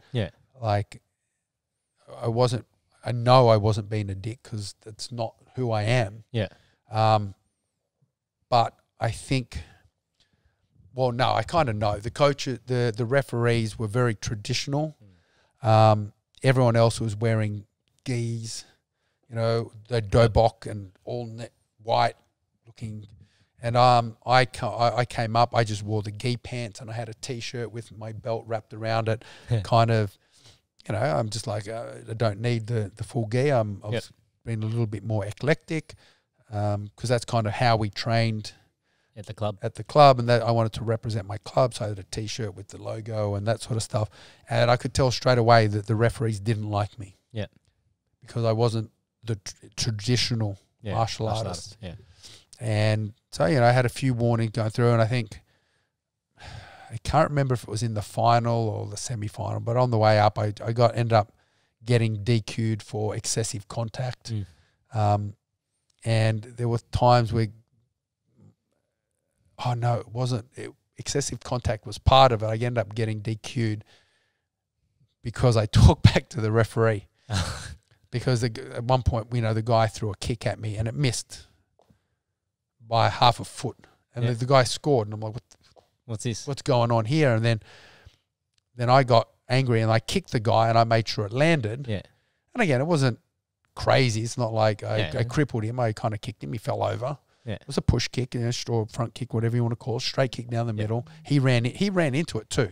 He was moving forward. I just timed it beautifully. He fell over, and then got warning, and I'm like, and I went off at the ref, because I'm like, you're scoring shots that don't land. I land, mine are clean. He walked into it. You can't blame me for that. And then I got DQ'd. One of the things that I just was thinking about in that style of competition, right? And so I always, one of the things I like to talk about in terms of martial arts is that the rule set changes the style of how people obviously fight, right? So that's why, the boxers fight the way that they do, because that's what the rule set allows. They're the legal strikes. And so they have a specific movement pattern. that involves a lot of head movement and things like that, because that's what the boxing rules allow for. But then, you know, when you convert that to, like, if it was a Muay Thai fight, you don't see that kind of head movement, because that lets you get kneed and head kicked or elbowed. Well, it's funny you mentioned that, because Stan Longinaitis, who was one of Australia's, you know, him and Sam Greco around my era when I was coming up were two of the best kickboxers. You know, there's a few other, Gokhan Ozkan and that, but they were two very well-known heavyweights that ended up fighting in K1 in Japan. Both very successful as well.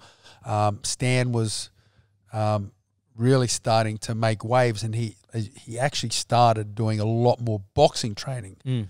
And he was working obviously very well because he was winning fights, but he probably didn't adapt the boxing enough to the Muay Thai style with the kicks, because there was a couple of times where he literally bobbed and weaved into a head kick.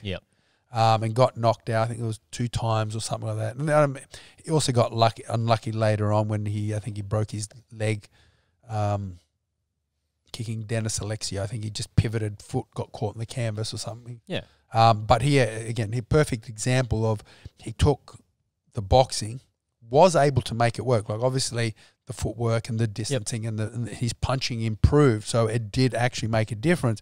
But then he didn't adapt the bobbing and weaving, because he should have been bobbing and weaving more from his legs rather than from his waist. And he ended up, as I said, weaved into a couple of kicks. So it's kind of interesting, and you see that a lot in the UFC as well. You know, Gokhan Saki, absolutely amazing, killer kickboxer. You know, phenomenal skill. Like, he fights at heavyweights, and he's one of the smallest heavyweights and extremely successful. Again, beautiful boxing skills in the Muay Thai type area. Obviously, you know, it's not the same as boxing. I think he did have boxing success as well. Like, but again, when he came into MMA, he got knocked out by an MMA striker. And had they put the 12-ounce gloves on, it would never have happened.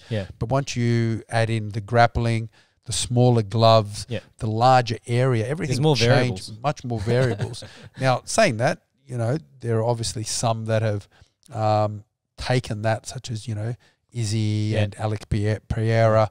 They've taken their kickboxing knowledge and they've adapted to the smaller gloves and the MMA style. But it just shows that if you haven't adapted, it can be very difficult to. And then once he started adapting his striking style, he got opened up for takedowns and things like that, because as he adapted for the smaller gloves and the distancing and being more cautious, boom. It just left him open for the grappling and things like that. So the reason why I brought that up is because, like, one of the things I found funny about I never did a point fighting competition in there, but I did watch the point fighting, and what they would do is they would actually wear loose, because the gloves aren't normal gloves, because they're just, you know, you're touching, right? But they would have their gloves loose, because that way they could flick it out and get an extra inch of range to try and tap somebody. I wish I knew that, because when I had my gloves, I had them very well fitting. But you only notice these things if you're watching and you know what you're looking for. Because I was like, oh, this is weird, because there was a couple of times in one of the fights I was watching when I was there for the day, that, you know, the guy's thrown his punch and his glove's flown off, and he's hit the other guy in the face with his glove. And that shouldn't happen, right? No, of course not. But, you know, he's trying to score a point, and so that's what they try and do to get the points. And again, it also brings up the issue of gamesmanship. So any combat sport, there is an element. There is an element of gamesmanship and manipulating the rules to gain the maximum benefit to ensure that you don't lose and that you can win. And again, this is where you kind of have to find a balance. Like, as an athlete, your goal is to win. Because if you win, you get money. You get money. You get to progress in your career. That's if you view that as your career. The problem also becomes, if you do that and you don't win, you lose popularity. So, if you don't keep winning, you're in trouble. So this is where you see a lot of fighters where they're extremely exciting as they're moving up the ladder. Because to get the title shot, a lot of the times it's up to the promoters, not just winning. it's like, do the fans want to watch you fight? So if you're exciting, the promoter goes, yeah, we'll put him in for a title fight. You have an exciting title fight, you win. Then if you start becoming boring, you've got to be careful, because as soon as you lose a fight, you may not get that shot back again. Yeah. So you've got to, and I've seen it in fighters where they become exciting going up, they become a little bit conservative while they're defending the belt. They lose their belt, realize that they need to be exciting again, but because they haven't been fighting that way for so long, when they do that, they ended up losing more because they haven't. Their style has digressed so much that when they try and be exciting, they actually create more risk than they would have if they'd stayed exciting the whole time during their kind of career. But yeah, it just shows again, gamesmanship is always there, and you see it in the weight cutting. You see it in the way they fight, and even the way the corner works and what they tell them to do and things like that. So from when it came to your UFC career, so how did that come about? Like, how did they find you? How did they reach out to you? So again, this brings up an era which many of today's fans and fighters probably wouldn't be aware of. For a long time, the UFC was banned in a lot of states. There was a lot of states where it wasn't banned, but they weren't going to get it in because of the reputation it had. So what actually kept it alive was something called tape trading. So this is back in the days. Tape trading. Because you could get it on cassette. Because there was no the internet, there was no YouTube, there was no digital downloads. The only way you could watch an event was if you had a physical VHS or beta copy. And you had to put it in your player, and there was no. You had to fast forward or rewind. There was no jumping backwards and forwards and skip ads. It was like it was all manually done. So being in Australia, we also didn't get the pay-per-views because we also didn't. It's not like there was no Foxtel connected to Fox in the US where they could stream the events over here and you could watch them. You just got Australian content TV, like you're free to air channels, and that was it. I think there may have been some pay TV. Our family was too poor to even think about it. I'm not even sure if it was around. May have been, might have been limited. But the only way we could do it was through tape trading. So the only way we could tape trade is there were no all we had was kind of email and bulletin boards. So similar to like chat groups and I think Reddit type things, but obviously not as complex, as that. And then there was so I joined a few of those sites, but one of them was something called the combat mailing list. So what it was is it was people from, I say around the world, but it was predominantly everyone was in the US, a couple from Canada, and then one or two people from like Australia and the UK. So what it was is it was a mailing list. So there was an email address. So you would join the group. You would, whatever you wanted to talk about, you would send an email to this email address. So, maybe it was info@combatlist.com or something like that. Then it hit there, and then it went out to every single subscriber. So, and then if you got an email back, you could read it. And then if you wanted to reply, because it was something you were interested in, you'd reply, it would go into the list, and then it would go out to everyone. And they had two versions, the live version and the, what do you call it? Digest version. So being in Australia, I had the digest version because obviously I'm not live because the majority of people in the US. So while they're talking, I'm asleep. Oh, so you get, okay. So otherwise, I would wake up and there would be 1,000 messages. 1,000 messages in my, I mean, no, it would be like maybe 100 because it wasn't that big. But you'd still have a lot to go through. And so I ended up getting the digest. So all I would get is I'd turn up to work the next morning. I'd open up a single text file not a Word document or anything, a text file. And then I would go through and read each of the emails that someone had sent. Mm-hmm. And so then, then I would reply to the ones, and then I would literally have to wait 24 hours to see what they would reply back to me with. And we used to discuss fighting like the UFC and Pride and Judo and different things like that. So that's kind of where I started meeting people. I ended up meeting, the funny thing is, his username was Wino. Wino. He liked drinking wine, yeah. But he ended up being the promoter of the UCC, Universal Combat Challenge. Okay. I think the poster's on the back wall over there. And that UCC, just as a bit of history, became TKO. I can't remember what that stands for, but that's where GSP came out of. So that's the event where GSP was discovered. Okay. So I'd met Pete Rodley. That was his. Wino was Pete, and I had met him on that list, and he's the one where I got I was not first, or actually my first world title shot. Okay. But because I'd fought a couple of times before that, obviously the first Australian event, I'd been to Japan and fought in rings, but then I had a couple of year break because there was no money. It was very difficult to get anyone to fly me overseas to fight. But on the mailing list, I'd applied, I'd met him. He'd told me I'd applied to fight in the light heavyweight division. Mm-hmm. And they'd gone, oh, look, we've got too many light heavyweights. Would you be willing to fight in the heavyweight division? Oh, yeah, whatever. So I'd agreed to go over and fight. I just wanted to fight. Yep. And so I was actually scheduled for the second event. Okay. So the first event where they were having an inaugural event, they were going to have their first world title fight, the heavyweight title. And then the second event, which I was scheduled to fight in, was going to be a heavyweight tournament.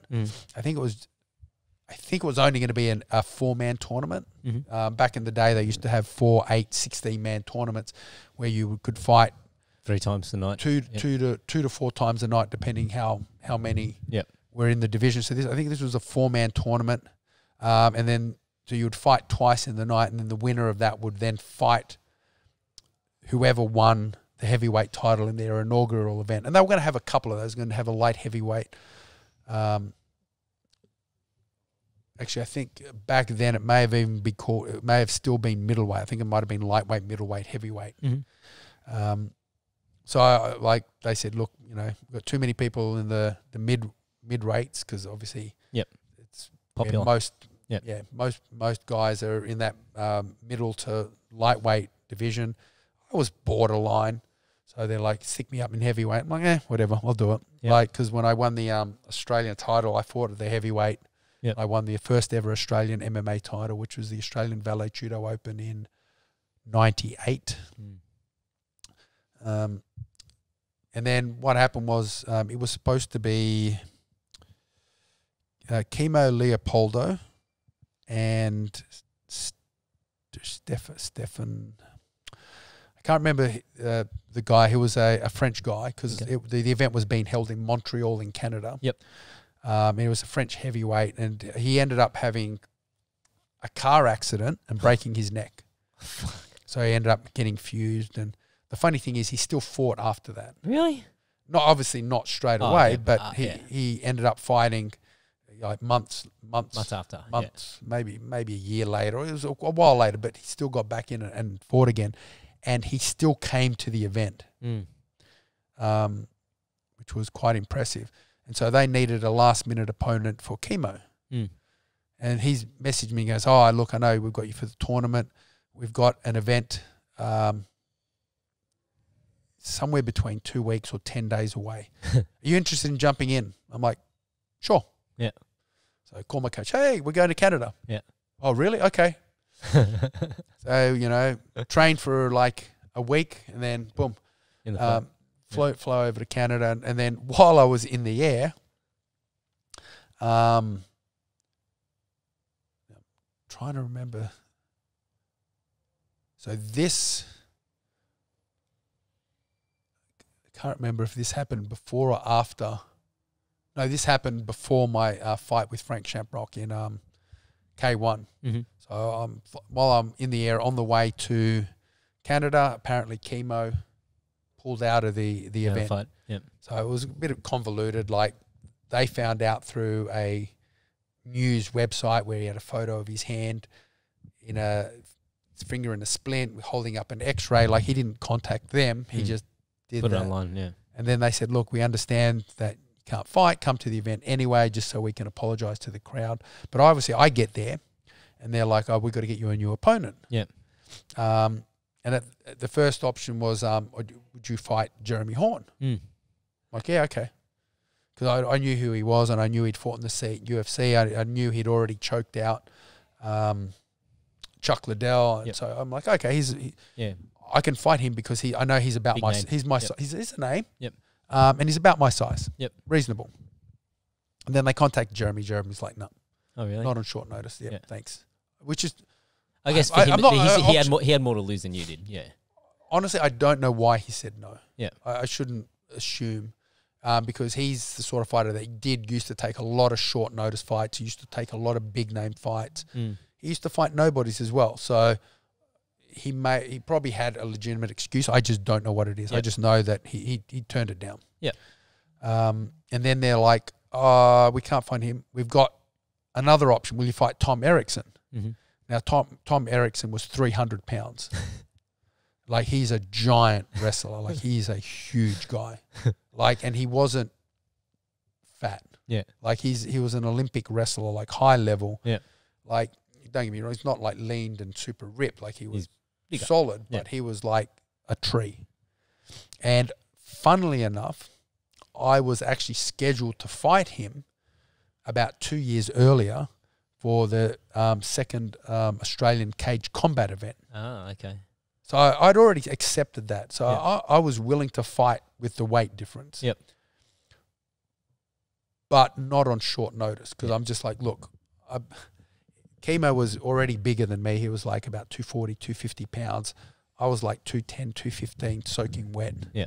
Actually, no, I think I was 210 because I remember when I jumped on the scales, I actually had to put ankle weights on so I would make weight.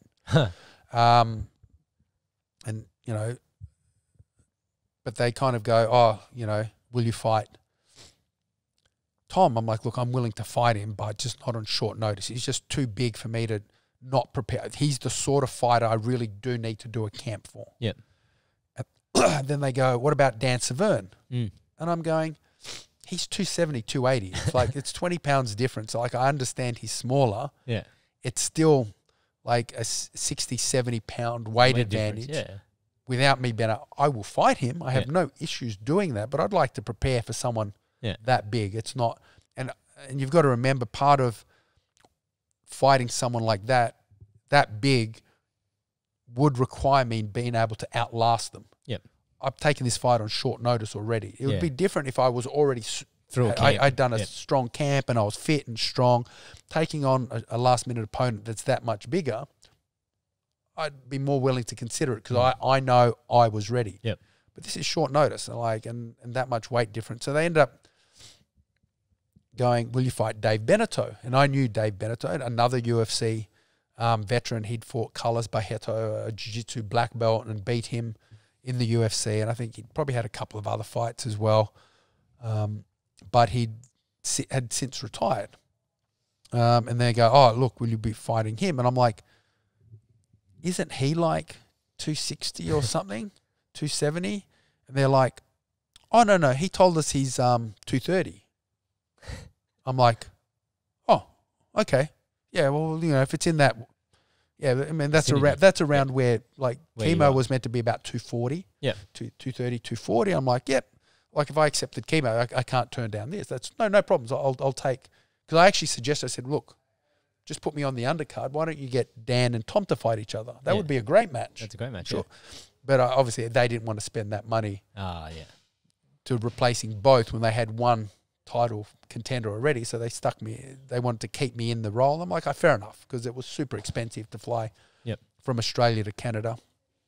And then, so they've gone, Dave Beneteau. I'm like, yeah, no problems. Okay, fantastic. And so I'm working out, and I'm like, I remember the first night I worked out, I'm like, oh my God, I'm going to die. Like, I was terrified. Like, my cut, because it was the first time I had, sorry, not the first, yeah, like I'd traveled to Japan and fought, and I didn't, there was a little bit of jet lag. Yep. But it's the same time zone. It wasn't too bad. Yep. Like, I kind of felt shit for a day, and then I felt okay, and it was fine. But when I had never traveled, like, cross time zones, and I'd gotten to Canada, it had been a ridiculously long trip because you had to go via the US before going up to, I think I ended up going, like, a couple of stops, and it was just such a super long trip. And the first night I trained, I literally died. I didn't even have 5 minutes in me. I'm like, oh my God, I'm in so much trouble because one of my strengths is cardio, Yep. So I was getting a little bit, but thankfully after a couple of days it actually came back, and then my cardio kind of kicked in, and I'm like, oh, okay, thank Christ. I probably wasn't in the best condition because I think I got there too close to because it was a last minute thing. Normally they get you in about a week before or 5 days before 6 days before the fight, whereas I think I got in only about 2 or 3 days before the fight. So I felt better by fight day, but I don't think I was as good as I probably could have been. And so, we got the weigh-ins, and as I said, I'm on my scales. I'm like, oh, I'm only 210. Yeah. I need to be, so I ended up borrowing ankle weights from the gym the gym I was training at, and put them underneath my tracksuit pants to make sure they're only 2.5 kilo weights. Just to make sure I made the 215 for the heavyweight cutoff. Yeah, wow. So I get on the scales, 215. I'm like, yeah, made weight. Dave Beneteau gets on the scales, 265.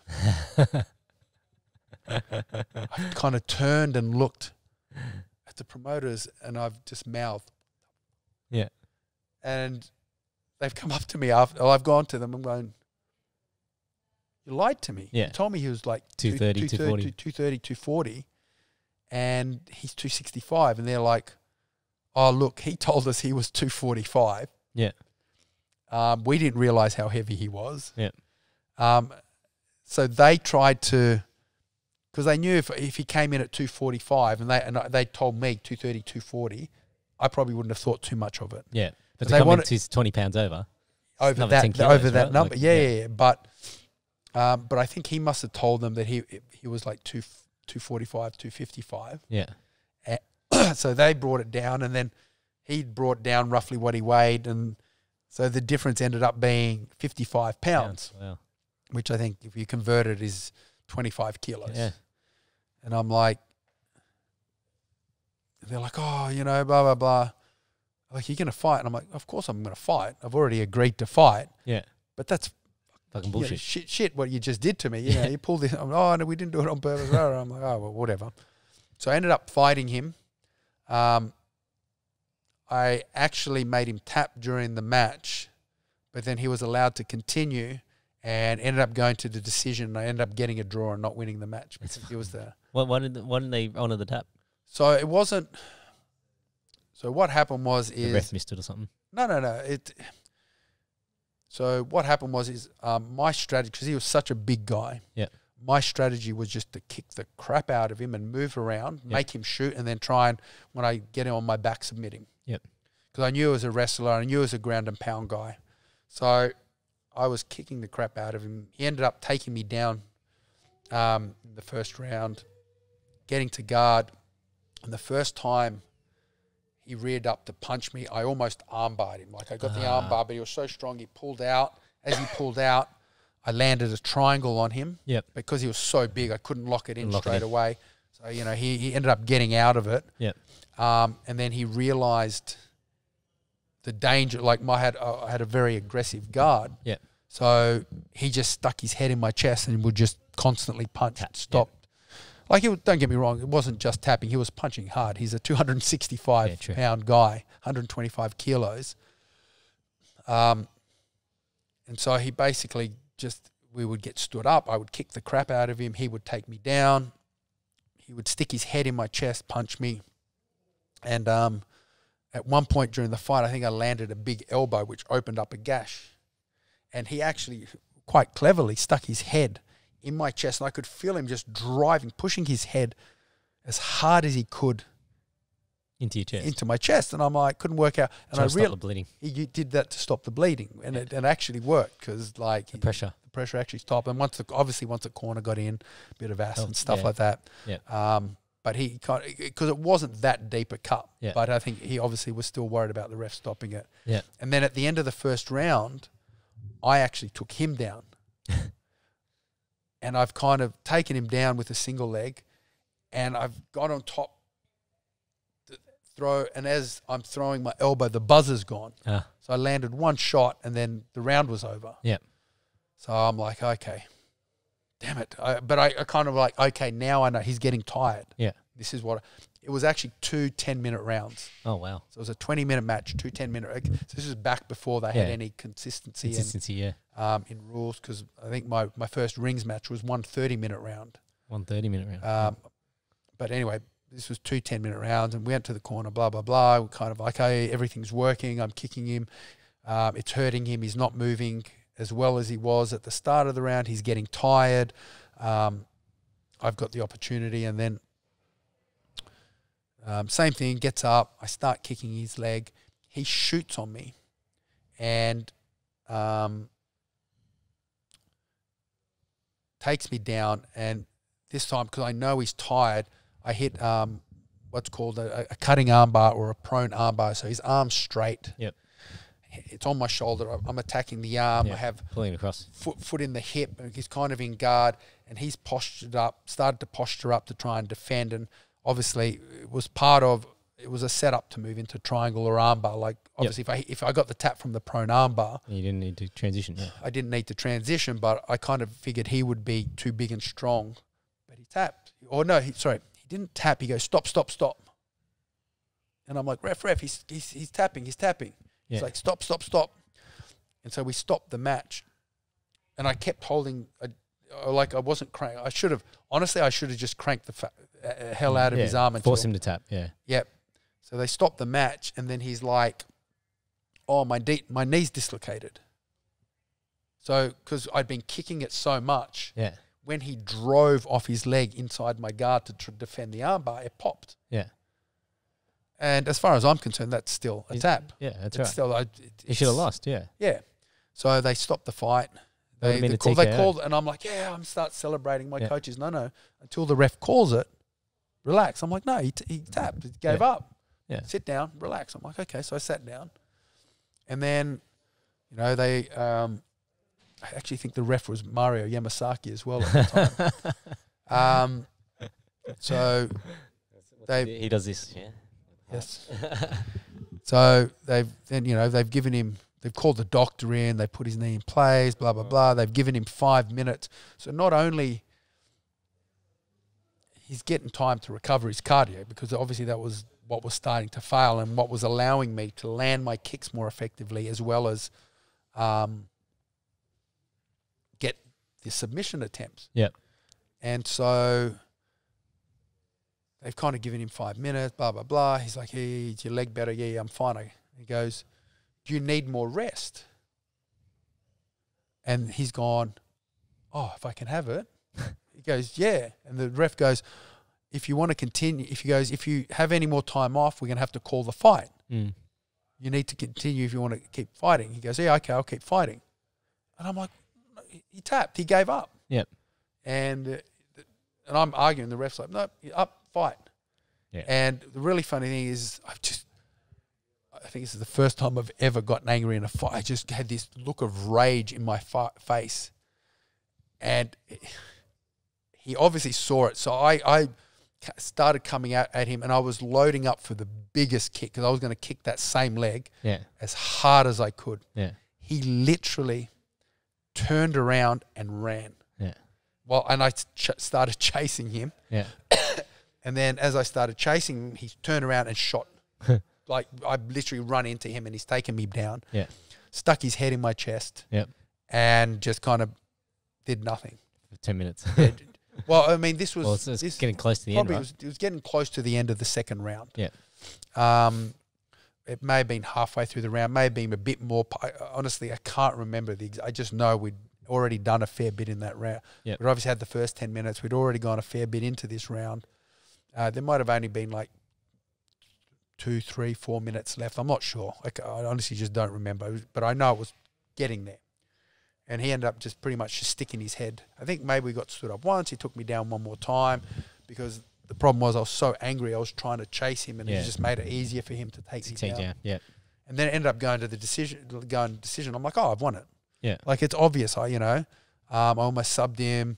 I kicked the shit out of him. Yeah. He just basically held me down and punched me, and then went to decision and ended up being a draw. Yeah, But the footage after that was never released. Oh, really? Yeah. I mean, obviously because of what happened, they never released. Cause I kept trying to get my hands on that footage and they never released it because I'm like, that belt was mine. And if I could get that footage out, I'd be able to justify having the belt. Yeah. But it never got out, never happened. And it's funny because I've got a photo somewhere. And I'm standing there, and I've got like almost a dozen ring girls. Yeah, and they're with obviously both of us, and I've got my hands around the ring girls, and I'm smiling like because it was still an awesome experience, and I'm like, they're all excited, big grin, holding the girls, head up, and he's standing there, none of the girls making any contact with him. His head down, hands by his side. Or kind of not all the way down, but you can see he's just got this defeated look.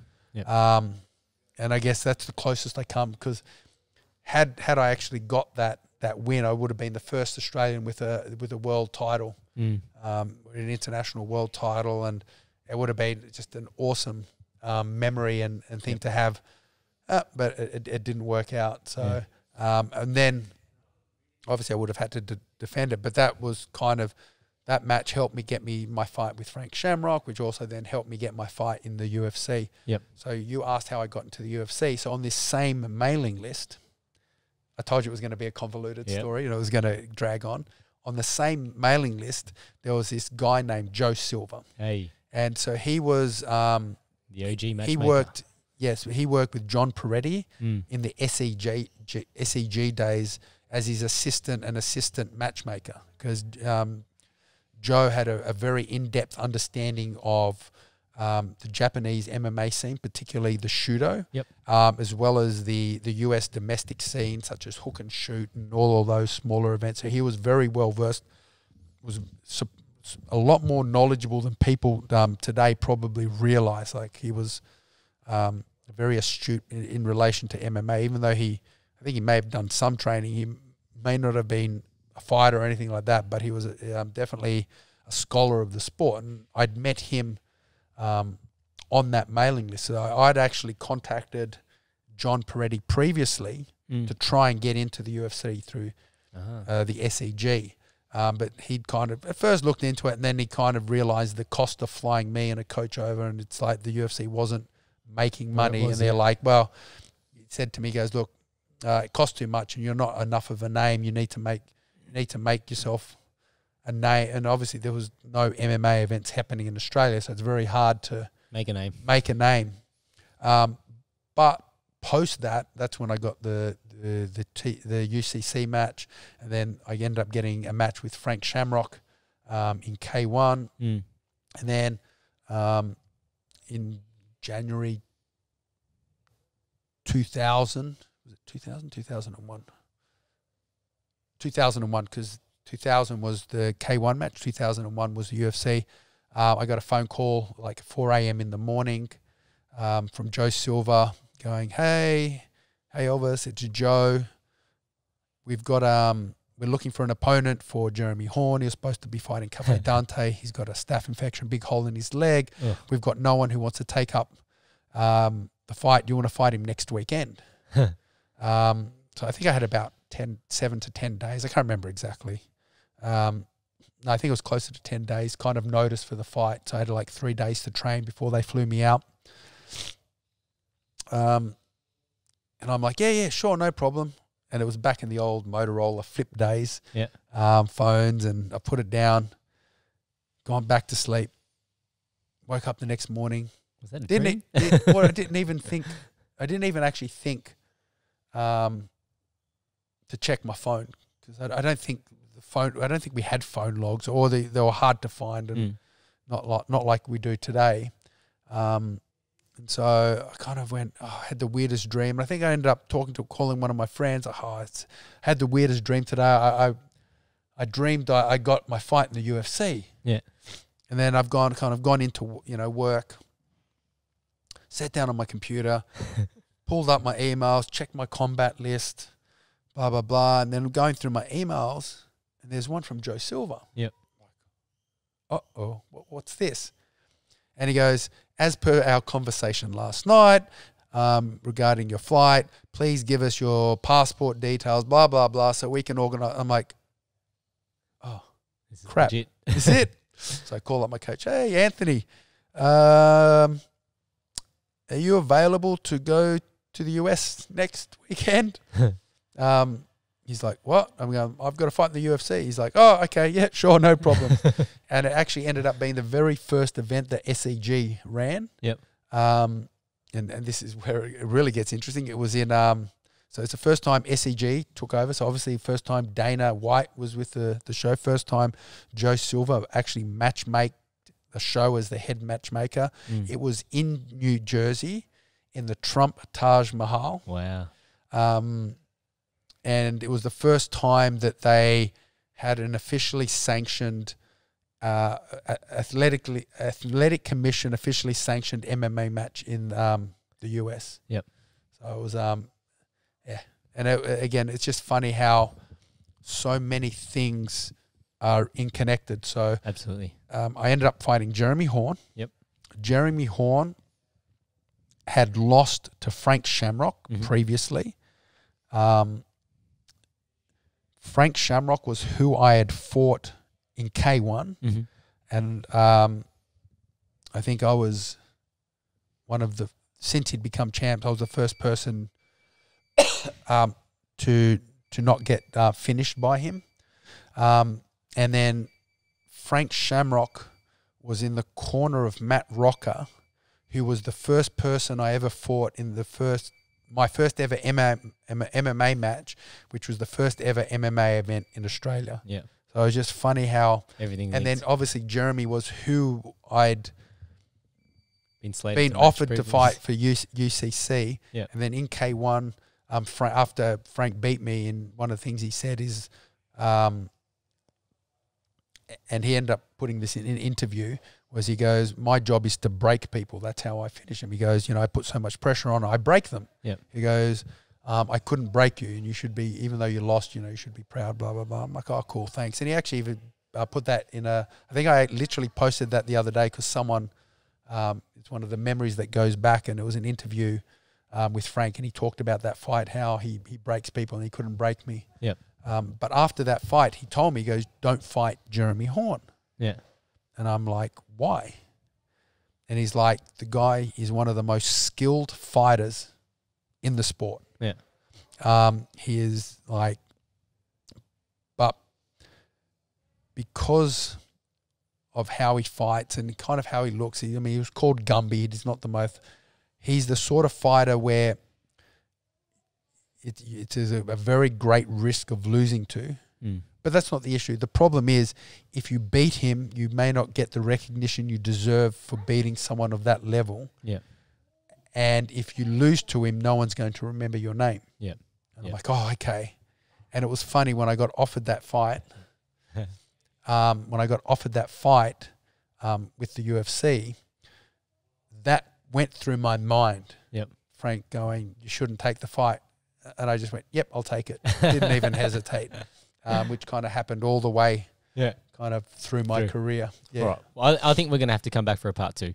I want to cliffhanger everybody there because there's still heaps more that I want to ask you about. But obviously, we've already done a couple of hours. I think there's some people that are rolling in to get their training sessions in. So we're obviously at King's Academy. I've been here with Elvis for the last couple of hours, and it's been great. But there's so much more that I do want to ask you. So we'll catch up again for a part 2. Yeah, no, it sounds good. I mean, I guess I'm kind of thankful that I've kind of retained most of these memories. I mean, they haven't been it's CTE'd out of your head. Yeah, CTE'd. I make that joke. I'm like, every time I get in trouble for forgetting something, I tell my partner Mel, I'm like, oh, yeah, you just got to remember I've got brain trauma. Like, these memories have been knocked out of my head. It's not my fault. Yep, that's it. It's a great excuse for forgetting stuff. So for any of the guys out there that have these relationship problems, start MMA and you're set. Yep, all right.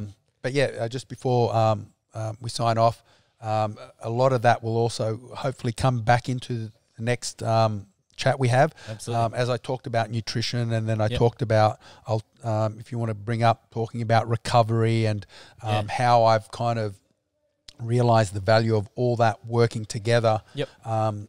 My post-fight career and wanting to retain my mental acuity played a big role in that. So just give you some ideas on some of the things we can to talk about. Yeah. And then obviously before I sign out, as mentioned, we're here at King's, and King's Academy is named after my fight name. So when I was fighting, being Elvis Sinosic, it kind of makes sense.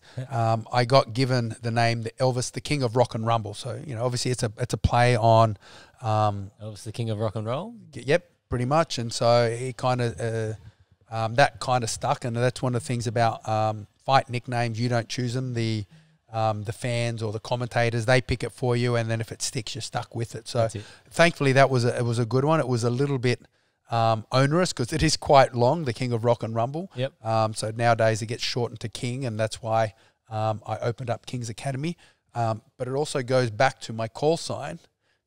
It's good to be the king and finger point. So keep that in mind, because there's a great story behind that one as well, and how I actually came up with my old finger point and call sign. It's good to be the king. So okay, all right, we'll save that for the next time we catch up. And all right? Johnny, thank you for having me on. I hope everyone listening really enjoyed it. Got some interesting information. So as I mentioned, so keep an ear out for the next one. Keep in mind, I am a talker. I will give you a lot to listen to. And if you enjoyed it, hopefully you enjoy the next one as much. And again, thank you very much for having me on. My pleasure. My pleasure. All right. Bye, everyone.